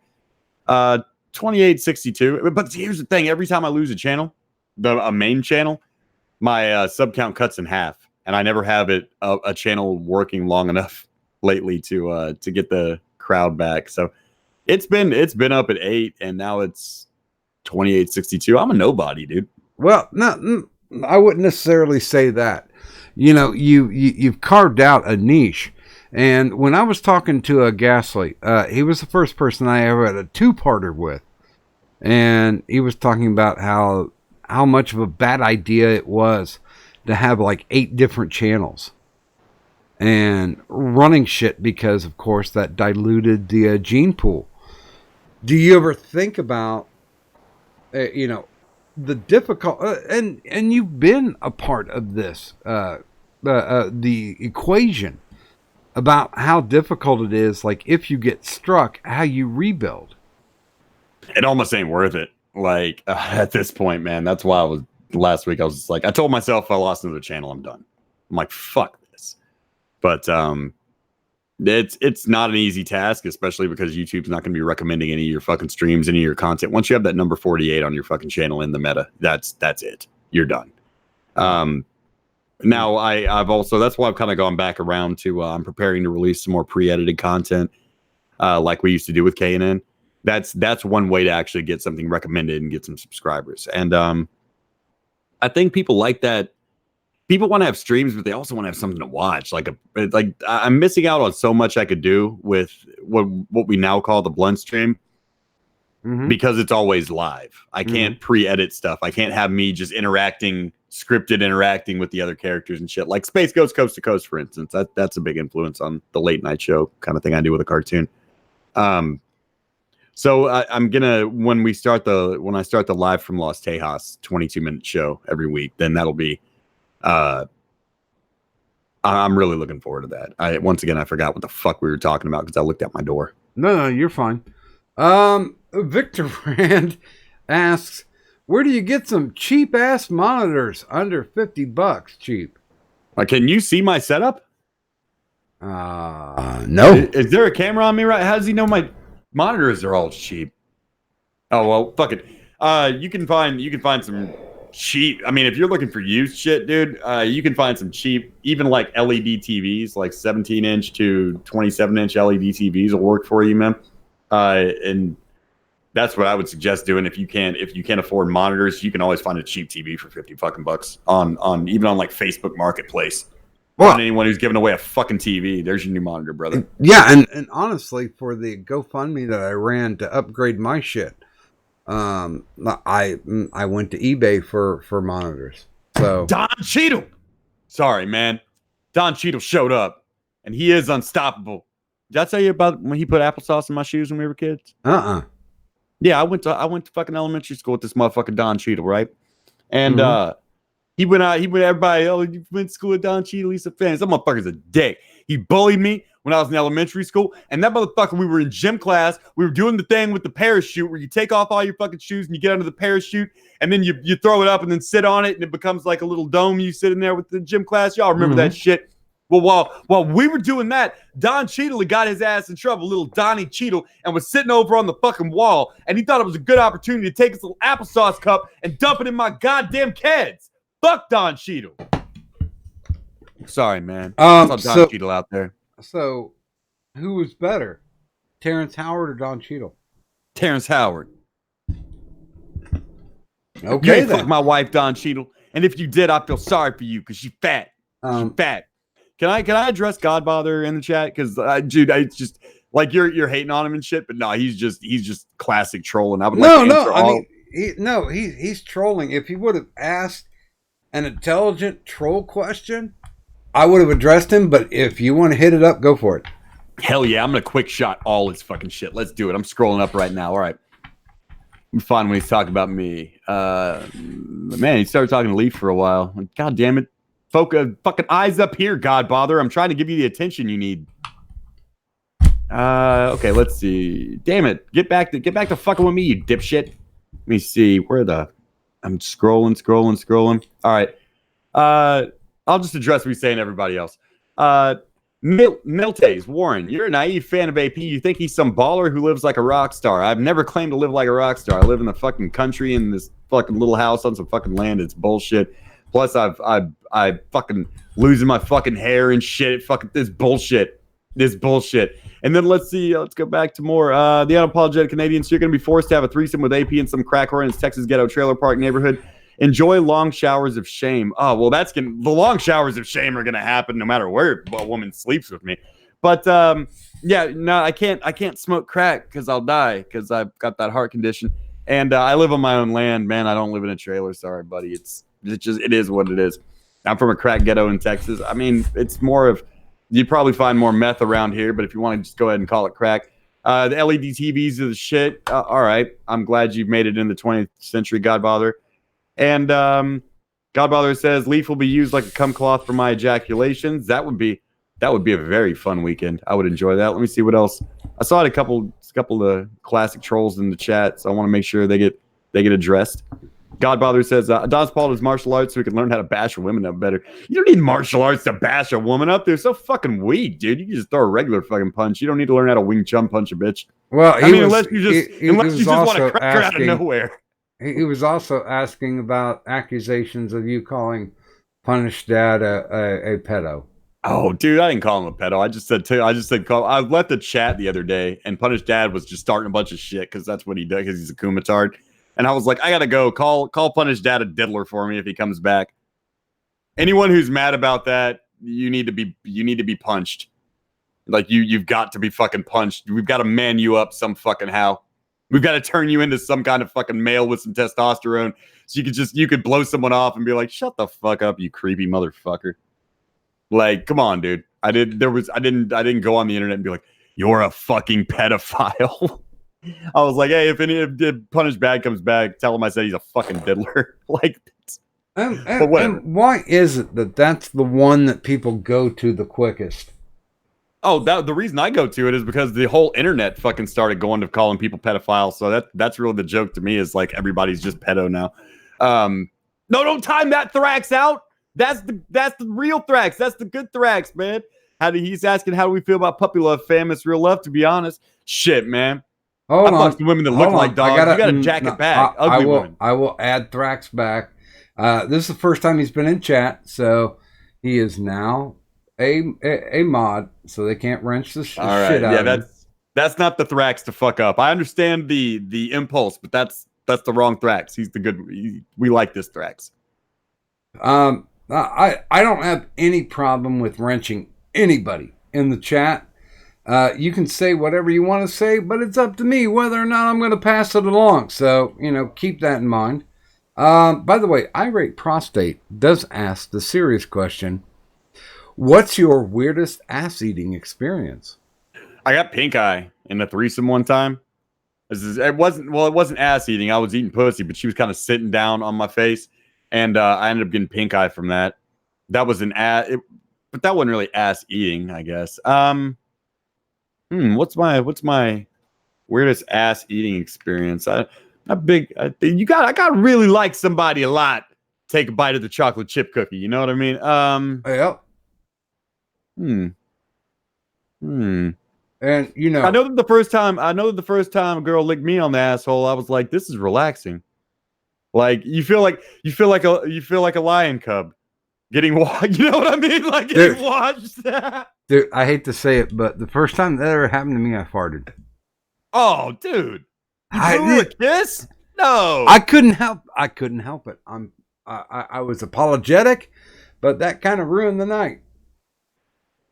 Yeah, I mean, yeah, dude, you fucking false flagged the Blumpkin. What are you doing? Yeah, it wasn't my fault. Natural biologics. Don Cheadle, that was supposed to be our secret. You was there. Quit playing. That was a fucked up reunion, let me tell you, man. No, Godbother, I'm not. I'm not thinking you're an immature loser. I'm just thinking that you're a bad troll. If you could formulate a good question, that's a good troll, I would ask it. I would have no problem with I learned not to disparage trolls, though, man, because I used to talk shit at Denny Crane, and he turned out to be a pretty okay troll. He's getting there. He's getting there. Well, with Insomnia Ramble stream, John Doe and Denny Crane are both welcome. Matter of fact, I've had them on the stream because of the fact that they're still trying. You know, William Stenchever, not so much, but you know. Oh, William Stenchever doesn't have to try. He genuinely just hates everything about life and the world. He doesn't have to try for shit. He's born with it. Yeah. It ain't Maybelline. Maybe he's born with it. UA asks, AP, which streamer on YouTube gives you the most inspiration? Or which streamer do you admire the most? Unknown Archive is pretty inspiring because he's going to keep doing the dump regardless of if people are watching it, if he has to move over to Twitch. Ones I look up to. It sounds arrogant not being able to come up with somebody, but then that's Cognitive Thought. I like he also understands that his job is to entertain and he can just talk. He will just talk for 4 fucking hours, man. Where I'm like a showman, I'll be done in an hour and a half, 2 hours. Like that motherfucker could be on the radio. Who else? There was somebody else that had just mad radio chops, and I kept calling him out for it. That was just pro status radio chops. God, for the life of me, I can't think of them right now. They're not on the internet anymore. That's what sucks. But yeah, as far as inspiration, Unknown Archive. As far as somebody I look up to, where I'm like, wow, you are better than me at this. Cognitive Thought. And I did have a question come through the DMs about similarity between formats, and it's like, no, not necessarily, because you can go all the way back and have people showing videos of other people and commenting on them time immemorial for YouTube. It's between me and Cog having similar formats, or we're both half of Cog's show is a clip show. All of my show is a clip show. If you really want to get down to it, we're both biting off Taj.0. If you really want to get down to who Taj.0 is biting off of, Leafy was big when Taj.0 came out. And then was doing that, dude. We can take commentary. We can take video commentary right back. Yeah. That's if it's a similar format, it's because we both run a clip show. Know? And honestly, Tosh may be the one you go back to set the standard, but still, once again, if you build a foundation on similarity, it still doesn't mean that the houses look the same. Oh yeah, that's just having the same. I mean, they said it right. We have kind of the same format, I guess. Me and Tosh. Me and Cog have different formats because he does half a show where he'll address like the local internet bullshit, and then the other half of his show is doing the clip show thing. So he kind of mixes it up. But me and Tosh, it's very similar. Yeah, I mean, I was back in the day. I mean, if somebody goes back and actually finds my original channel, I've been on since 2011, but I never felt the want or the need to actually get on and do anything. But I tell you what, let's Buzz of the Hive says, tell AP to keep up the great work, and I can make swag for him if he wants. Fuck yeah. I've been meaning to get back to you on that, man. I think about it every day when I'm not sitting in front of my computer answering DMs to scroll back and get yours, man. Dude, I can't think of anything. Some of the custom stuff you're talking about, I don't know. I just don't feel right about selling merch. Wow. With that glass etching stuff that he does, it's amazing, but, I don't know if you'll disagree with me with this. I don't feel worthy of that kind of effort. Yeah, like that'd be a lot of effort. I would, if he wants to etch me up a fucking bottle opener or a glass, dude, I'll gladly take it and I'll treasure it until the end of my fucking days. But I'd never sell them. Dude, I'm still just trying to con him into getting some Getting some honeycomb from him once he gets the bees done. Godbother says something interesting and says, why did oh yeah, dude, it's gonna be some good honeycomb. He's only got the finest bees over at the hive, man. Big booty having bees. Says, why did AP get pink eye eating out ass? Was the chick a crack whore who used to have anal to score drugs when she had no money?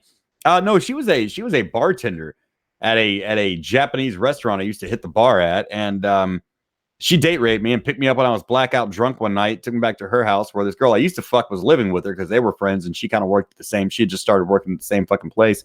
And we ended up having a threesome. And because I was just blackout wasted and I didn't give a fuck about pulling two bitches. And yeah, one of them was doing the job on the undercarriage while this one was to answer your question, no, she wasn't on crack. She made her money waitressing. Yes. By the way, Duwell asks, do you want a mixtape? Yes. By the way, Will, very talented. Matter of fact, we're going to try to get him on the show.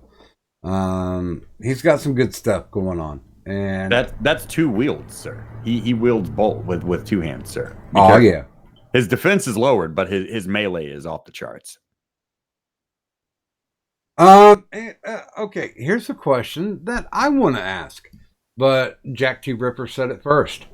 AP, will you finish the Back to the Future and Scooby Adventure saga? The year in review is coming back. Me and Unknown Archive are going to work on that. Scooby, I think, is done for no other reason than he lives on. If I was to do an exposed video on Tonka ain't living on my exposed video. Scooby is living on the attention from those videos, and I refuse to give him any more fucking attention. Scooby stands to be exposed for a lot of fucked up shit. False flagging the FBI, saying he's calling the FBI on Weibo would be one thing. She put that on her fucking Twitter the other day. Having Mickey Coy hunt down my personal Facebook and taking pictures of my daughter and spreading them all over fucking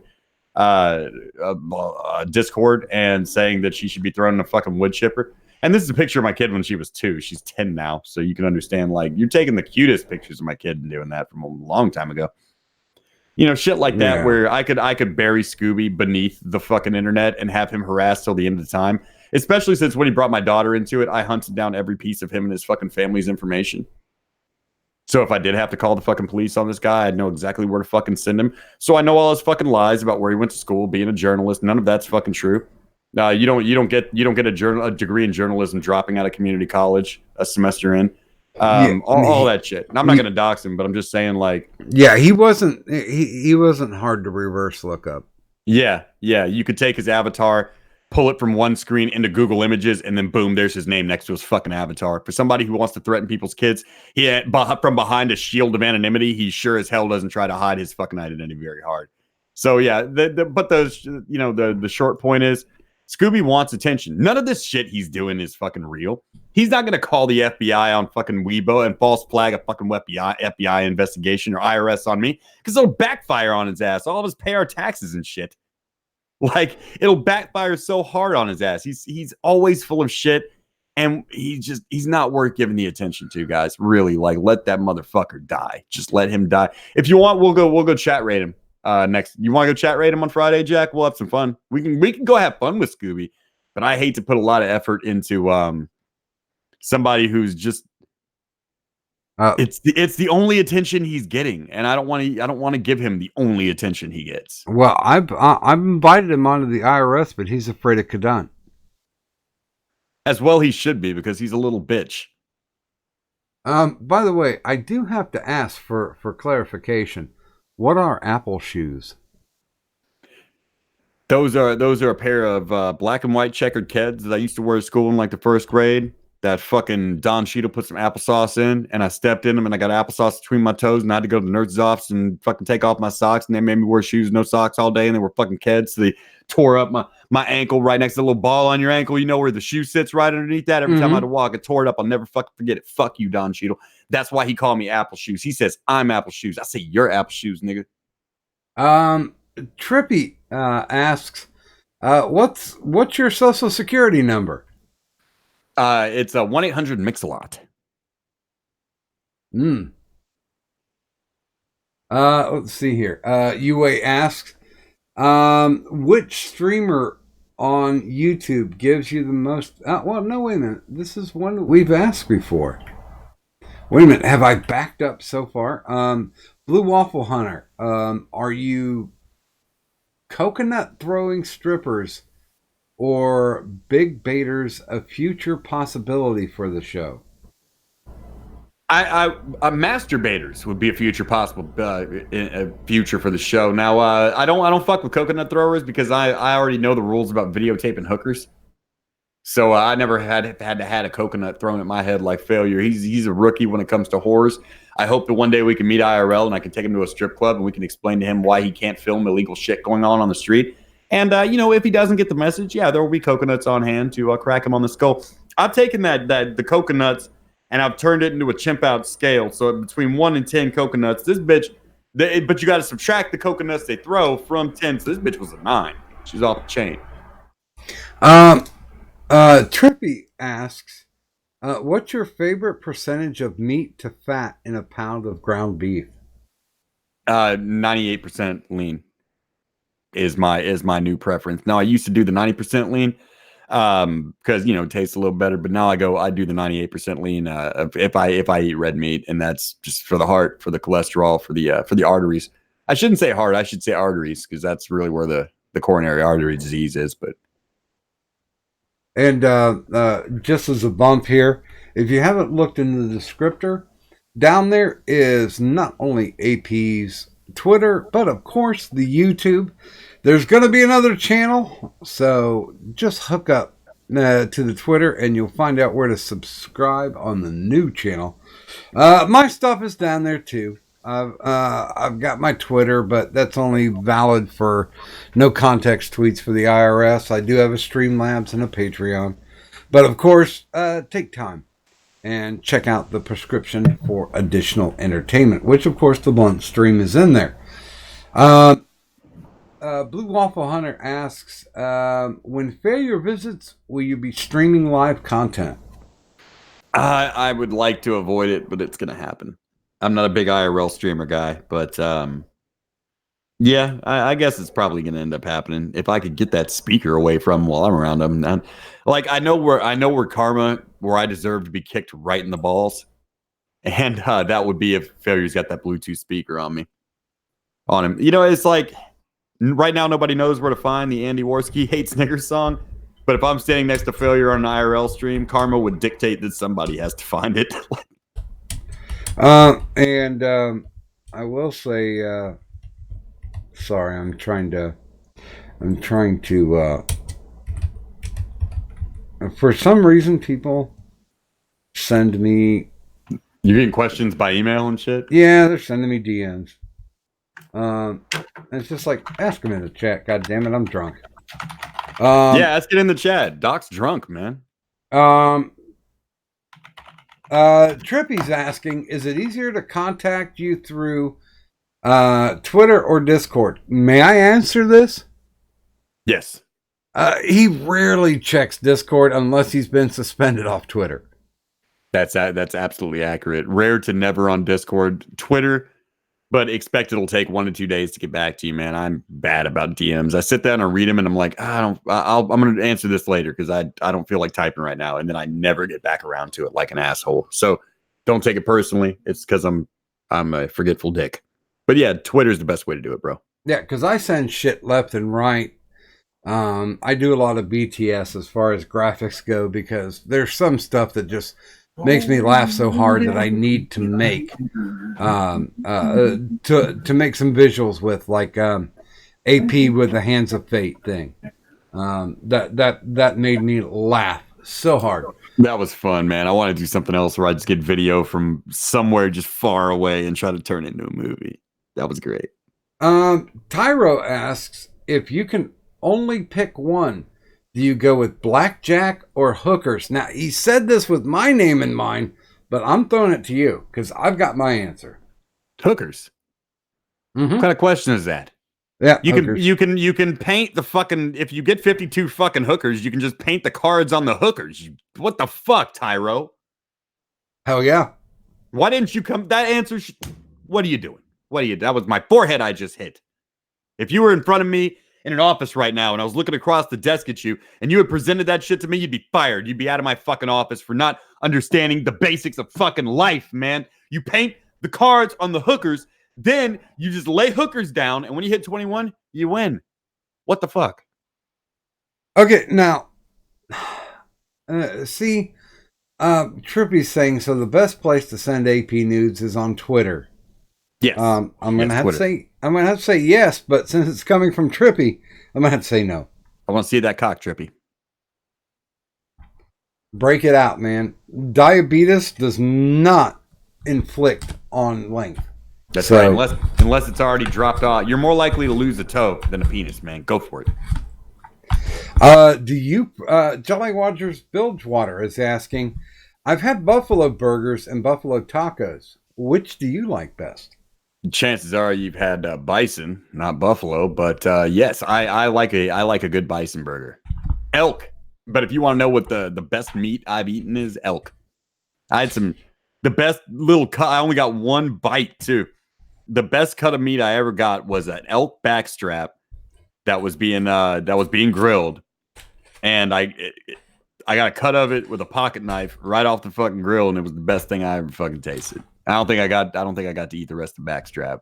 I gotta say, the MC that I used to run with were all vets, and they all hunted. And you would wait for somebody to come in from hunting season for them to serve up whatever they had. Oh yeah, and I had one of your buddies gets a deer or something. Oh, that's an event at that household. I had a beefalo backstrap. Good God, that was delicious. It was pretty amazing. Occam's Router is asking. Okay, a cue for both of you. You're at the best bar in the world, and you can have one drink on the house. What do you choose? What do you choose? Pussy juice. I'm gonna have to say that if I can pick the actual drink, and wifey will love me for this, I'm gonna have to have some vag drippings from Angelina Jolie. Nice. Yeah, see, you guys were thinking we'd go to alcohol, but there's something better out there. You want to know what? Here, you want me to give you a real smooth answer? Mm-hmm. I would get peach cider because that's what Leaf likes, and I just want her to be happy. So are you and saying I would give the drink to her? Are you saying that an Adonis Leaf hookup is imminent? There's never a hookup when somebody's 2,000 miles away. I just told you I was going to say something fucking smooth. And you can write that down in your little black book. You can use that. You can use that move.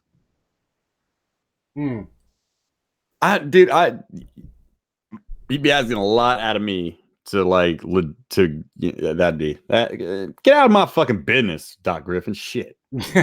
So now, okay, let me ask this, because I've had a lot of people talk to me about, oh, well, what about this person or that person? And I BTS with a lot of people. I just don't publicize it because of the fact that, I believe in the Benjamin Franklin quote, a secret between three people can only be kept if two are dead. Correct. And so I don't talk anything about anybody, but if there's somebody that fascinates you on the YouTubes, who would you think it is?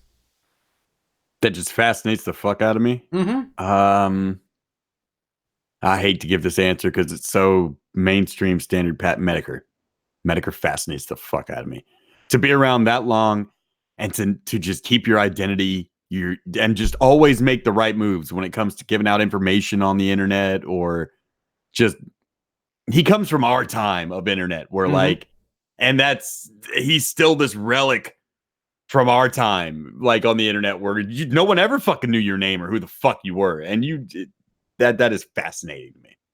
I will be honest. When I went down to Knoxville, I was half hoping that doing the fake Medicare gimmick somebody would have come up to me and said, yeah, I am Jim. And it just didn't happen. I mean, but that's why it's fascinating, because almost anybody would fucking do that except for Jim. And I had many people. Who caused the Andy Worski fucking Tonkasaw fight? Jim! He made that whole fucking thing happen. He went on one side, pretended like he liked fucking people, and then he went on the other side and got on Andy's side. He's like, you should beat up Tonka. You should beat him. I watched this whole thing fucking play out, dude. Just so a dude could sit in his living room and drink vodka and be like, I made this happen. Cheers to me. Dude, like, yeah, and dude, that's awesome. And I went because I knew who Stalvin's Forge was. And I went up to talk to him. And I did say up front, you know, hey, I'm doing this gimmick. If you see the Medicare with the hat, that's me.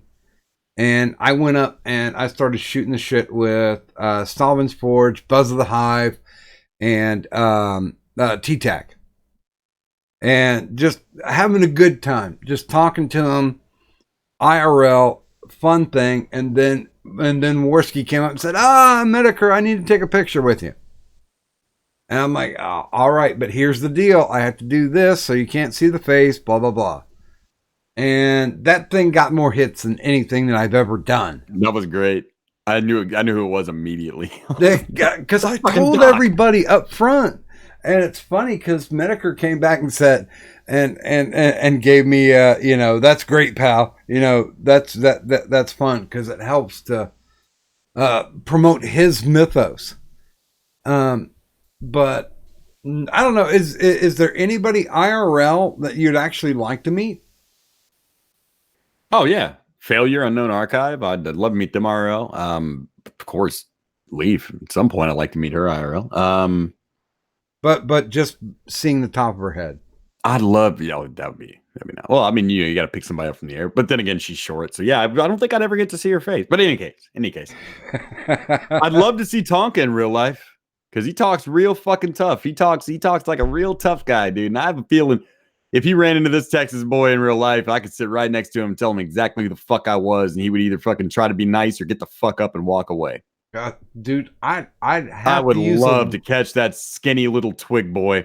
That 90-pound fucking nothing runner who pretends to be a fucking indie wrestler. Pretends because he's got very little skills. I'd love to fucking just have him next to me. I'm not saying I'm gonna hunt down somebody, fight him in real life. That's gay as shit. But I would love just to be able to be like, I know who that guy is. Dude, like, come on, boys, let's go have a talk with old Tonkasaw over here. Dude, I would love to show up in Piedmont, Alabama, in my walker, and just basically say, "What up now?" Yeah, that'd be. I'm like, people like IRL fighting's gay. Be like, there would be no fight, dude. Tonka would walk the fuck away. He would walk about 20 yards away with somebody he knew, then have them pretend to hold him back while he talked shit from 20 yards away. But he wouldn't say a goddamn word while standing next to me. Guarantee it. I don't give a fuck how tall you are, you skinny little bitch. I'll put you over my knee and fucking spank you. Nobody from Alabama can kick nobody from Texas's ass. You can take that to the fucking bank. My daughter could whoop Tonkasaw. Yeah, and dude, I've been talking to the people who no run offense, Pro South. No offense. I've been talking to the people who run Pro South, and I was like, listen, I've run Dirt Mall, and here's a couple things that you might want to do to help to upgrade what you're doing to get more exposure. And first and foremost on my list was figure out whether or not he's a fucking heel or a face. I was talking to Amy Heaven, the co-owner, and she treats me a lot different than a lot, because at one point she goes, yeah, I know exactly who you are. I was like, oh, do you? Do you know who I am? And then I found out somebody, probably Tonka, did tell her who I was, and she went and looked up my IMDb and some of the shit I used to work on. She had a whole different attitude with me the next day. Dude, Amy's okay. Yeah, she's cool. Like, she talked a little shit the first day, but then she calmed right the fuck down. She's like, oh yeah. Yep. That guy, okay. So he really has worked in the business. Yeah, she ain't dumb. She wants this to work out. And it's like, you know what? If you have a guy who wrestles his first 6 matches, and, 4 of them are schoolboys and 2 of them are DQs, that does You notice that too, huh? All of his you can't have your signature fucking closer be the schoolboy roll-up. What the fuck? You no talent piece of shit. But then again, here's where let me give Pro South a compliment. They have a lot of heart. there is not a wealth of workers in South Alabama. There's not a wealth of good ones. In order for them to run that show, which they love and they want to fucking run, they're going to have to use what is available. Dude, and that Ace dragon training guy, everybody is what's available. That dragon guy should be their number one heel. That black dude's fucking awesome that they have. That big black dude, he's good. He can wrestle. He can work. Out of the 12 guys that they have, there's like 4 of them that are tight as far as that level goes. Well, they're the ones that get to the gym every day and look like fucking wrestlers. They're the ones that have the size of wrestlers. That's why like I just shake my head at Tonka when he's like, I'm a wrestler. I'm like, you're a runner. You have nothing required for the actual show other than stamina. You run. It's like stop time. That fucking Kevin Nash big boot that he keeps trying to throw and always misses. Oh, then he misses. Yeah, I was about to say that's the one. That's the first time I saw one of his fucking matches recently. I critiqued the shit out of that the next day. I was like, all right, dude, if you're gonna go out there trying to throw chin music at motherfuckers, you need to practice that move because you're missing every time because you're afraid you're gonna take that fucker's head off because you're not that good, you're not stretched out, and you're not fucking limber. Dude, it's not even chin music. It's the Kevin Nash boot. He's anything to the face he's not confident with, dude. Yeah, and I continuously, because I watch Pro South, because, honestly, 12 years in the business, you want to see a dirt mall wrestling promo get over, right? I'd love to. And there's like 4 guys who are just tight. And they deserve better, and they're not going to get out because where they are, and that breaks my heart because they're not going to get WWE, but hey, maybe they might get a black match with Rowe. They might be able to catch on. And they could trade workers with ROW. But the thing is it wouldn't be VO. Like. There's nobody to trade for VO. There's nobody that bad at ROW. That's the thing. Well, and fucking figure out, are you going to be a face or a heel? I mean, when he rolled out and everybody was bumping him as a face, he tried to slap a little kid when he rolled out of the ring. Yeah. So I'm like, okay, you're a heel on the internet. I understand that. But you have to figure out what you're going to be because you're not Stone Cold. There's only a few anti-heroes that he ain't the Shockmaster. You know what I mean? He's the epitome of a never gonna go anywhere. Like you said, dirt mall, fucking nothing, fucking indie worker, man. And it just he's not worthy of fucking respect or attention. Victor Rance is something interesting though. He says, I think Tonka did all that to save the rec center where Pro South is. I don't think it worked though. You think that was some break into Electric Boogaloo shit trying to save the rec center? I'm with that. I'd have just fucking donate. Tell Tog I'll donate him some child support money if he wants to save the rec center. I got you. We'll dance on the ceiling, nigga. Okay, let me give just a little bit of education. I've been around a little bit. That is a building that doesn't do anything. So they're happy when they get a wrestling promotion in to throw a couple of few bucks at them. Yeah, because they're making money instead of writing it off. And I will bet that it's technically not on the books either. No, it's not. That's why I kept hacking them about the license that they swore they had up and down to like all the fucking Alabama Athletic Commission. They'd never heard of them. But that's not an insult. Oh, nobody, no small indie place fucking registers with the commission. Like, you don't know if you're going to be running next week. Like, it's just not something that happens at a small place. So. Oh, dude, I tell you what, I've run with places because I've dealt with the OAC many times, and usually it's some petty, jealous bullshit where they'll call in the fucking fire marshal in the last minute to get them to come in and say, oh, yeah, occupancy's not right. We need to shut this down. I've seen that, yeah. 100%. I've been there. I've been around it. I do not in any way discourage what Pro South is doing because they're just trying to do their due. They're just trying to, make some type of cool product that they can be proud of. They got heart, dude. They just love wrestling in the business and doing it. And there's nothing to dog on that. That's great. That's there's nothing bad to say about Pro South Wrestling. And if Tonka's got a problem with people talking shit about Robbie Vio and his performances, then stop performing live, you cocksucker. Stop being shitty. Or yeah, how about you get better? How about you just get better? Instead of trashing other people, you just get better. You do know there's some resentment between me and Ghastly, but you know we both have fucking, you know, the mentality we both have. You don't have to trash somebody if you just beat the shit out of them. You just be better than the next guy. And if that results in both of you being the best you can fucking be, what's so wrong with that? Well, and what? In 8 matches, 9 matches, he's not taken a pin once? No, yeah, he's Bret Hart over there. He thinks he's a bad motherfucker. Yeah, Because his YouTube page is the biggest following Pro South has ever gotten. You got to understand that. So they're going to do anything they can to suck his dick. Well, and that's why I've been like BTS and throwing them things like, hey, man, if you want to set your cameras up right, you need to do this. You know, if you're going to be a dirt mall, be the best dirt mall that you can be and have more extravagant characters. You don't have any room for anybody playing the fucking anti-hero. It's either you're a heel or you're a face. Yeah. That's how wrestling works for a reason. People want to boo somebody and cheer somebody. The best part of a wrestling show for me is hating the fucking heels and being there live and screaming at them in their face what a piece of shit they are when they're coming down the ramp. Yeah, and go back to Jim Hackenschmidt for God's sake. Yeah, you know? The next best thing to being infamous is being notorious. Mm-hmm. So if you're gonna play it, if people are tuning in to see Tonka be a heel, be a fucking heel. If you're gonna tune in for him to get over, then make that deal, close it, understand it. But you can't have somebody vacillating back and forth between heel to face. Well, Tonka has somebody vaselining back and forth in his butt crack all the time. His name's Vamp.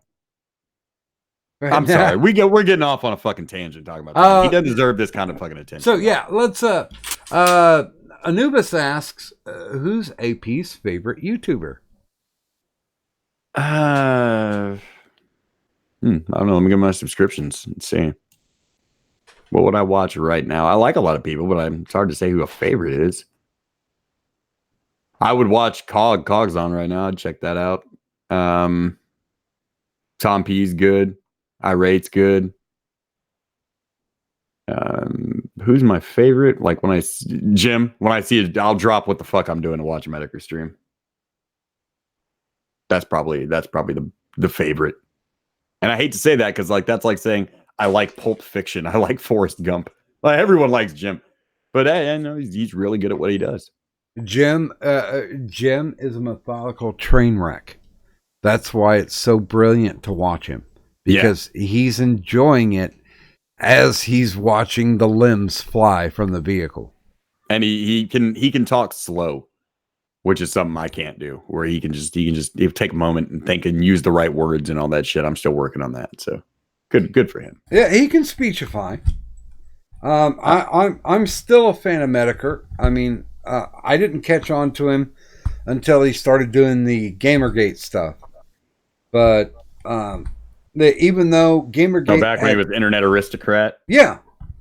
Even though Gamergate had no at all semblance of anything in my life, because I'm not a gamer, I enjoyed the way that he presented it. And he still basically will give that opening to people and say, here's something funny that I found. I hope you find this funny too. As a matter of fact, I considered the fact of actually donoing him, even though I don't have any fucking money, to dono him, to have him do the introduction of, if you're looking for the finest in Medica merchandise. Because that's like one of the spiels that I do for IRS. Only the finest in Medica dice.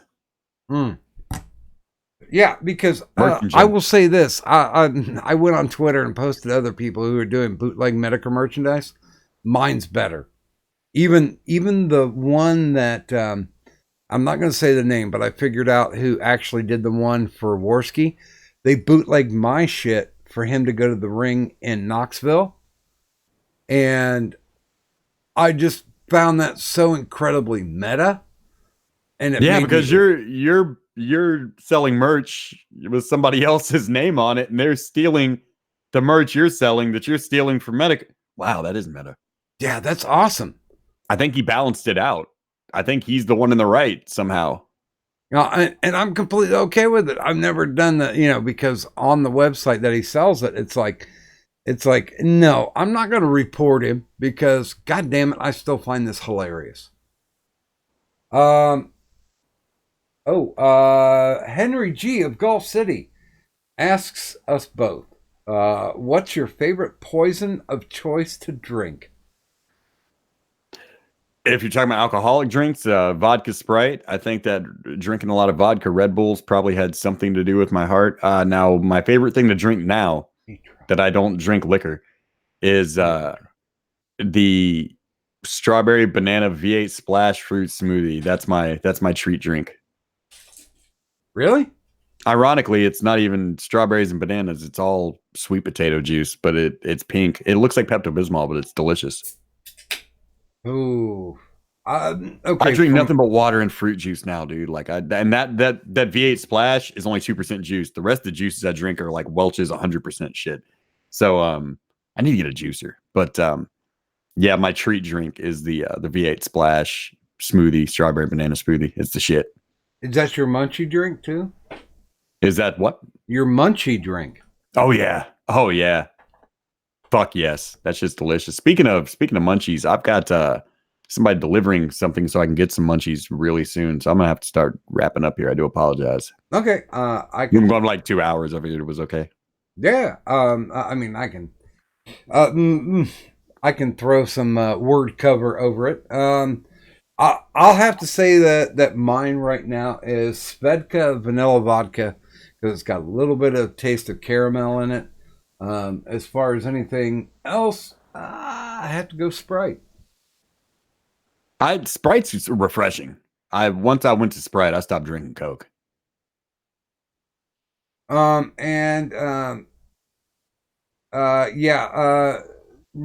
Mangione, who I just gave a wrench to. I've met Kevin Nash in person. He's kind of a drunk ass bitch. He really doesn't have a lot to add besides size.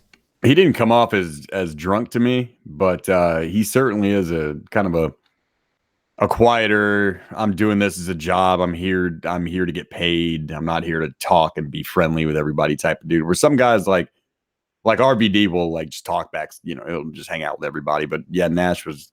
Then again, he's older though. There's kind of a generational difference. I've sat back and had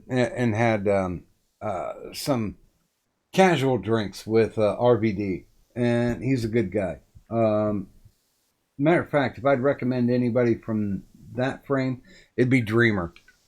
Tommy Dreamer is just an awesome guy, born and bred to be a wrestler. I've got a great RBD story, but I can't tell it. Yeah, God damn. I never thought of you to be a tease. Yeah, I can't tell it. Well, I guess I could. It's years and years in the past. It's just come on, man, getting high with RBD, but it wouldn't be appropriate. It's better if I tell it in a place where Ghastly is, so he can play his half of the fucking story because it's hilarious, and he humiliated me in front of Rob Van Dam and made me feel about 2 fucking inches tall. I think maybe we told it once in the Fright Power era. So go hunt. There's like 134. Go watch him until you find the fucking story. But yeah, it's now I have to ask this since you walked in to it. Are you ever thinking about doing a guesting there? Sure. At this point, now that we've talked and shit, as brief as it was, I'd go on and do a guest spot. I'm not. I mean, no one's pushing to make it happen. But I mean, yeah, we're both professionals at what we do, man. I mean, there would be no problem. Certainly not. I'd be open to it. I think it's going to end up being kind of like an Opie and Anthony thing where I call in like 2 years later, just as a regular caller. I'm just like, hey, how's it going, Opie? Yeah, but Opie's still not that funny. Yeah, but I'm saying that I'm Anthony because Anthony was the racist one. Okay. Yeah. Gotcha. Not to slam the other party involved, because Anthony is he's the one who got in trouble for being racist. It seemed apropos that I take on that metaphor. Now, one of the things that we've talked about in every show that I've done is my acronym of the PEC. Flexing your PEC, so to speak. You have to have passion for what you do. You have to make the effort to do it. And you have to be committed to see it through to the end. Would you mind basically spending just a moment to say whether or not that affects you? And if so, how does it apply to what you do with the blunt stream? Action is the weak link in that chain for me. I've got the lots of passion and lots of fucking ideas. Then there's this big blank piece in the middle. And then there's commitment. If I could figure out that piece in the middle, I'd be more than happy to commit to finishing it up. And sometimes I have, sometimes I haven't. Well, the middle is effort. Oh, I'm sorry, effort, not action. Yeah. Effort's there, but there's, for instance, with the cartoon product that I'm working on right now, with the Live from Las Tejas thing, there's just so much, it's hard for me to get things in order to do it for a workflow when I'm just starting to do that. That was all Ghastly shit back in the day. Like, he handled all that. I handled the voices and some of the writing, and then the writing died off, and I was just a voice for like 2 or 3 things. But I'm having to learn a workflow for animation from the jump. And I really like the idea that I have. I love the written script that I have for the first episode. But I'm strong on passion. I'm strong on commitment. Not so strong on I guess the effort part. And with enough effort, you could learn anything. And honestly, we never even got into the tech side of it. That's something that I will certainly open the door if you would ever like to discuss that. No, it's easy. I can tell you right now. Okay. You want to know how the blunt stream is made? All right. I have 4 monitors, right? On one monitor, I have Adobe Character Animator is projecting to that monitor, and it's, for instance, AP on a green screen. It's just AP on chroma color green. So I capture that, pull that into OBS. Now I've got an AP just walking around doing whatever I want.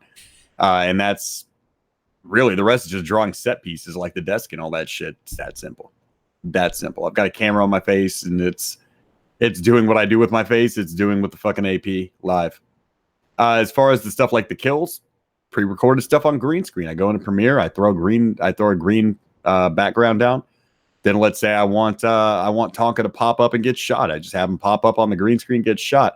As long as you size it to the scenes that you have, it's no problem. You need to have 4 screens to do it, though. Ghastly does it with 3, but I find it's a little easier with 4. Do you do that with Pablo's? Yeah, Pablo is. But the weird thing about Pablo is on the show he's pre-recorded, but on Twitter that's a totally other fucking person. Like, that I don't tell what to do or say. That's just Pablo has become his own fucking thing. I have created life, DocGriffon. Nice. And people love Pablo. Pablo is probably going to end up being. I think AP is going to end up taking a little shine to Pablo, even though he hates his fucking people. He's going to be like a little sidekick. Everyone loves Pablo, and Meep. Meep's going to be good, too. The little alien that was in the video that was on my Twitter last night. I would say that I enjoy Pablo. Oh, everybody loves Pablo. Mr. APY! So you've got 4 monitors set up with it. Mm-hmm. Yep. That just monitor number 1 going from left to right. Monitor number 1 is the character on green screen. Monitor number 2 is VLC, so I can play video. That's getting captured and pulled into OBS. Monitor number 3, that's the big one right in front of me. That's Winamp for the music. OBS for one half of the screen. Character animator on the top half, and a browser so I can click what videos you want to watch. Screen number 4 all the way on the right is all the browsers. So it'd be like YouTube, Twitter, the watch page, the studio page, Streamlabs, Super Chat, and all that shit. That's all to my left. So You got to try to imagine it like the chat's on my far right and the video is on my far left. So a lot of times the chat's like, he's ignoring the chat. And I'm like, it's not that I'm ignoring you. I'm watching the same thing you are, but I'm turned. My chair is turned now like 45 degrees over to the fucking left. The chat's behind me. I work in like a semicircle of monitors. So it's like NASA in this bitch. Well, and I do have to say, the eyelids kind of freak me out. Yeah, I'm hearing that the eyelids are fucking with people. Should I get the eyelids pulled off? I mean, it's plastic surgery. I can just rip. I can go have them unplastified. I like the eyelids, man. What's wrong with the eyelids? Unless you're gonna have the eyeballs red and glassed over, then that's the reason why I have difficulty with the eyelids. If that bothers you, wait, I'll show you something that really fuck you up. Give me a second.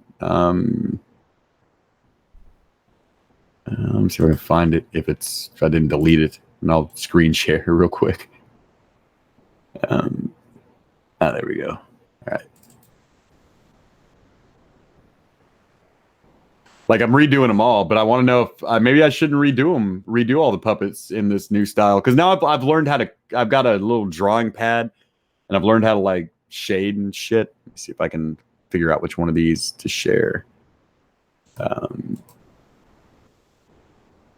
And yes, by the way, directly after this is going to be Full Metal Pickle's show, and I think Knights of the Coffee Table are actually running as well.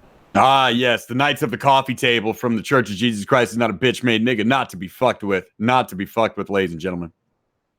And there's does the devil look better with eyelids?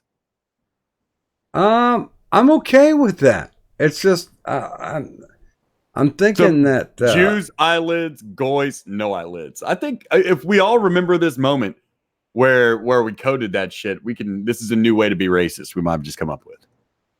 Okay then. Anything on my show from now on, with eyelids, that's a fucking Jew. And I do have to ask because we definitely want to wrap this. There are people out here who are content providers in the chat. There are also people who are legitimately just fans. What type of bump would you give them? What type of inspiration would you like to share with them?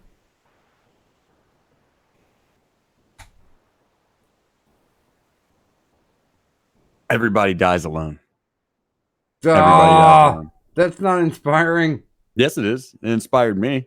Everybody worries and fears. One of my greatest fears was that I was going to die alone, that I wasn't going to do enough. I wasn't going to remarry and I'd die alone, or I was going to end up fucking up with my money and end up pouring on the streets and dying alone. But you know what I learned when I fucking died? Everybody dies alone.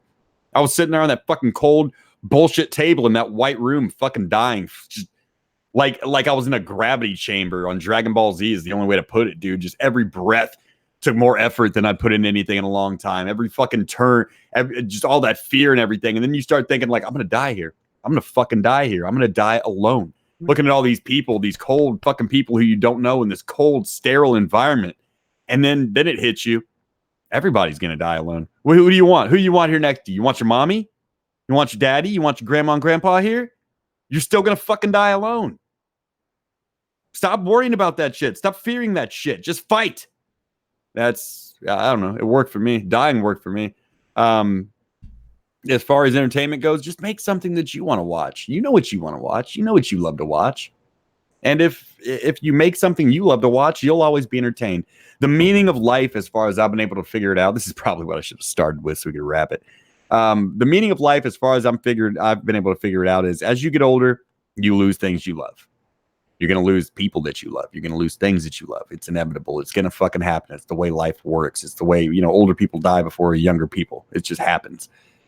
And the meaning of life is to create more things that you love than you lose. Whether it be something you're passionate about, whether it be art, whether it be music, whether it be just sitting on a fucking park bench and watching people, whatever it is, create more things that you love than you've lost that you love, and you win at life. Because in the end, everybody dies alone. So whether it be your kids, you're spending time with your kids, you're creating something that you love. And even when your parents die, when all your friends, let's say you're the last man standing, you've created more things newer than you that will outlast you that you love. So you'll die surrounded by love. And I do have to throw out Excel, throw in $2 on the Streamlabs saying I'm chewing the gas. And thank you for the donut. Kyle appreciates your all the work you're doing out there. I remind everybody to seek Kyle and everything that you do. Always remember to seek him. And if you see him, tell Kyle I'd like to see him too. So seek Kyle until you see Kyle out there. I have heard that he is this tall. He is a great motherfucker. He's a great man, our friend Kyle. And let's go ahead and throw a wrap here, because I think that AP has been more than courteous with his time. If you have not heard of AP, which is insane at this point for you tuning in, he is available. You can check him out on his Twitter or his YouTube down in the descriptor links. Of course, if you like what I do, especially with the IRS, check out my Twitter for those no context tweets, which basically run the world. I do have a Streamlabs, of course, if you like what I do. There's also the Patreon link, which, donating money monthly makes you an enabler, and that helps afford my alcohol budget. But, of course, I do also have the finest in bootleg Medicare merchandise at my DocGriffon TeePublic store. And, of course, I always promote the Queensboro Custom Logo Apparel, because if you're looking for embroidery, these guys are the best, and they'll save you some money. But most importantly, of course, there's the prescription for additional entertainment. These are people that I like. These are people that I share because I think, even though they might not have a lot of subs, they do have a lot of great content, and they are very entertaining. The Blunt Stream is included with that as well. Oh, don't include me in anything good for people or entertaining, or I am the Taco Bell of stream entertainment. It tastes good for a minute, but it's doing such irreparable harm to you. Yeah, but, it's just like Chipotle. It tastes good coming in, but when you shit it out, you're okay with it. Okay with it. That's true. Just don't put the sauce on. It'll burn your booty. That's completely true. And, of course, I'd like to thank everybody who showed up in the chat this evening. You've been glorious. And, of course, very much thank you, Johnny Mac, for showing up, sharing a little bit outside the See, you guys, normal what show. just happened here? What just happened is DocGriffon was here on time. So when he started that last sentence, he said, "Thank you, Johnny Mac, for showing up." Blah, blah, blah. And he started going on. That's really that's true. I was fucking late for this, and I deserve to be raked over the coals and lambasted by everybody, because this great man, this great and kind host, DocGriffon, offered to have me on this fucking show. He planned it weeks in fucking advance, told me the time. It was nobody but my fucking fault. So when he says thank you for showing up, that is literally what I fucked up today. I can't even show up on time, and you are a gentleman, a scholar, a small version of a god for putting up with my bullshit for 2 hours, DocGriffon. Thank you very much, sir. Brother, you are sincerely worth the time. There are so many people out there who enjoy what you do, and I don't know, I hope you take this on a personal level, but there are so many people out there who enjoy what you do, how you do it, that it doesn't make a difference if you're late or not. It's the fact that you're willing to be full frontal, that you're willing to share, that you're willing to be you. The full Monty, sir. Yes. And that's what makes it important, because you're not just a character. You're someone who is doing something not only well on the internet, but you're doing something that you follow through with. And that is monumental in my book. And I'll go ahead just to finish out. we do thank AP for showing up. And of course, next week, it's going to be a special, vodka, a special time. C.K. Walker, one of the writers for The Haunting of Hill House, who has been nominated for an Emmy. She's going to be here next week. It's going to be a special time, 9 p.m. Eastern Standard, because of the fact that, God damn it, she's in the writer's room. I know how that feels. So she's giving us time. Next week, after that, is going to be the voice of Court TV, Steve Taylor. You want to talk about a voice? Good God. This guy does all the bumpers for people like KTLA. He is the voice man right now. Also, starting off, I'll just tease. For June, we're going to have on author Matt Demersky. If you have not checked out the creepypasta Psychosis, you really need to do so. And like I've always said, this is a show about interviewing interesting people who do interesting things. And I certainly appreciate the AP coming on. Johnny Mac, it has been a pleasure. Thank you for sharing your time with us. Oh, the pleasure was all mine. Anytime. And thank you, everybody, for coming out in the chat. And thank you for having me, DocGriffon. Like we just said, I'm going to say it a second time. It was a pleasure. A pleasure, sir. Like the black people say, the good. You talking to you is the pleasure. Oh, yeah. I'll talk to you later, my brother. And from myself, I'd like to thank everybody for coming out. And, the doctor's office is closed. Good night.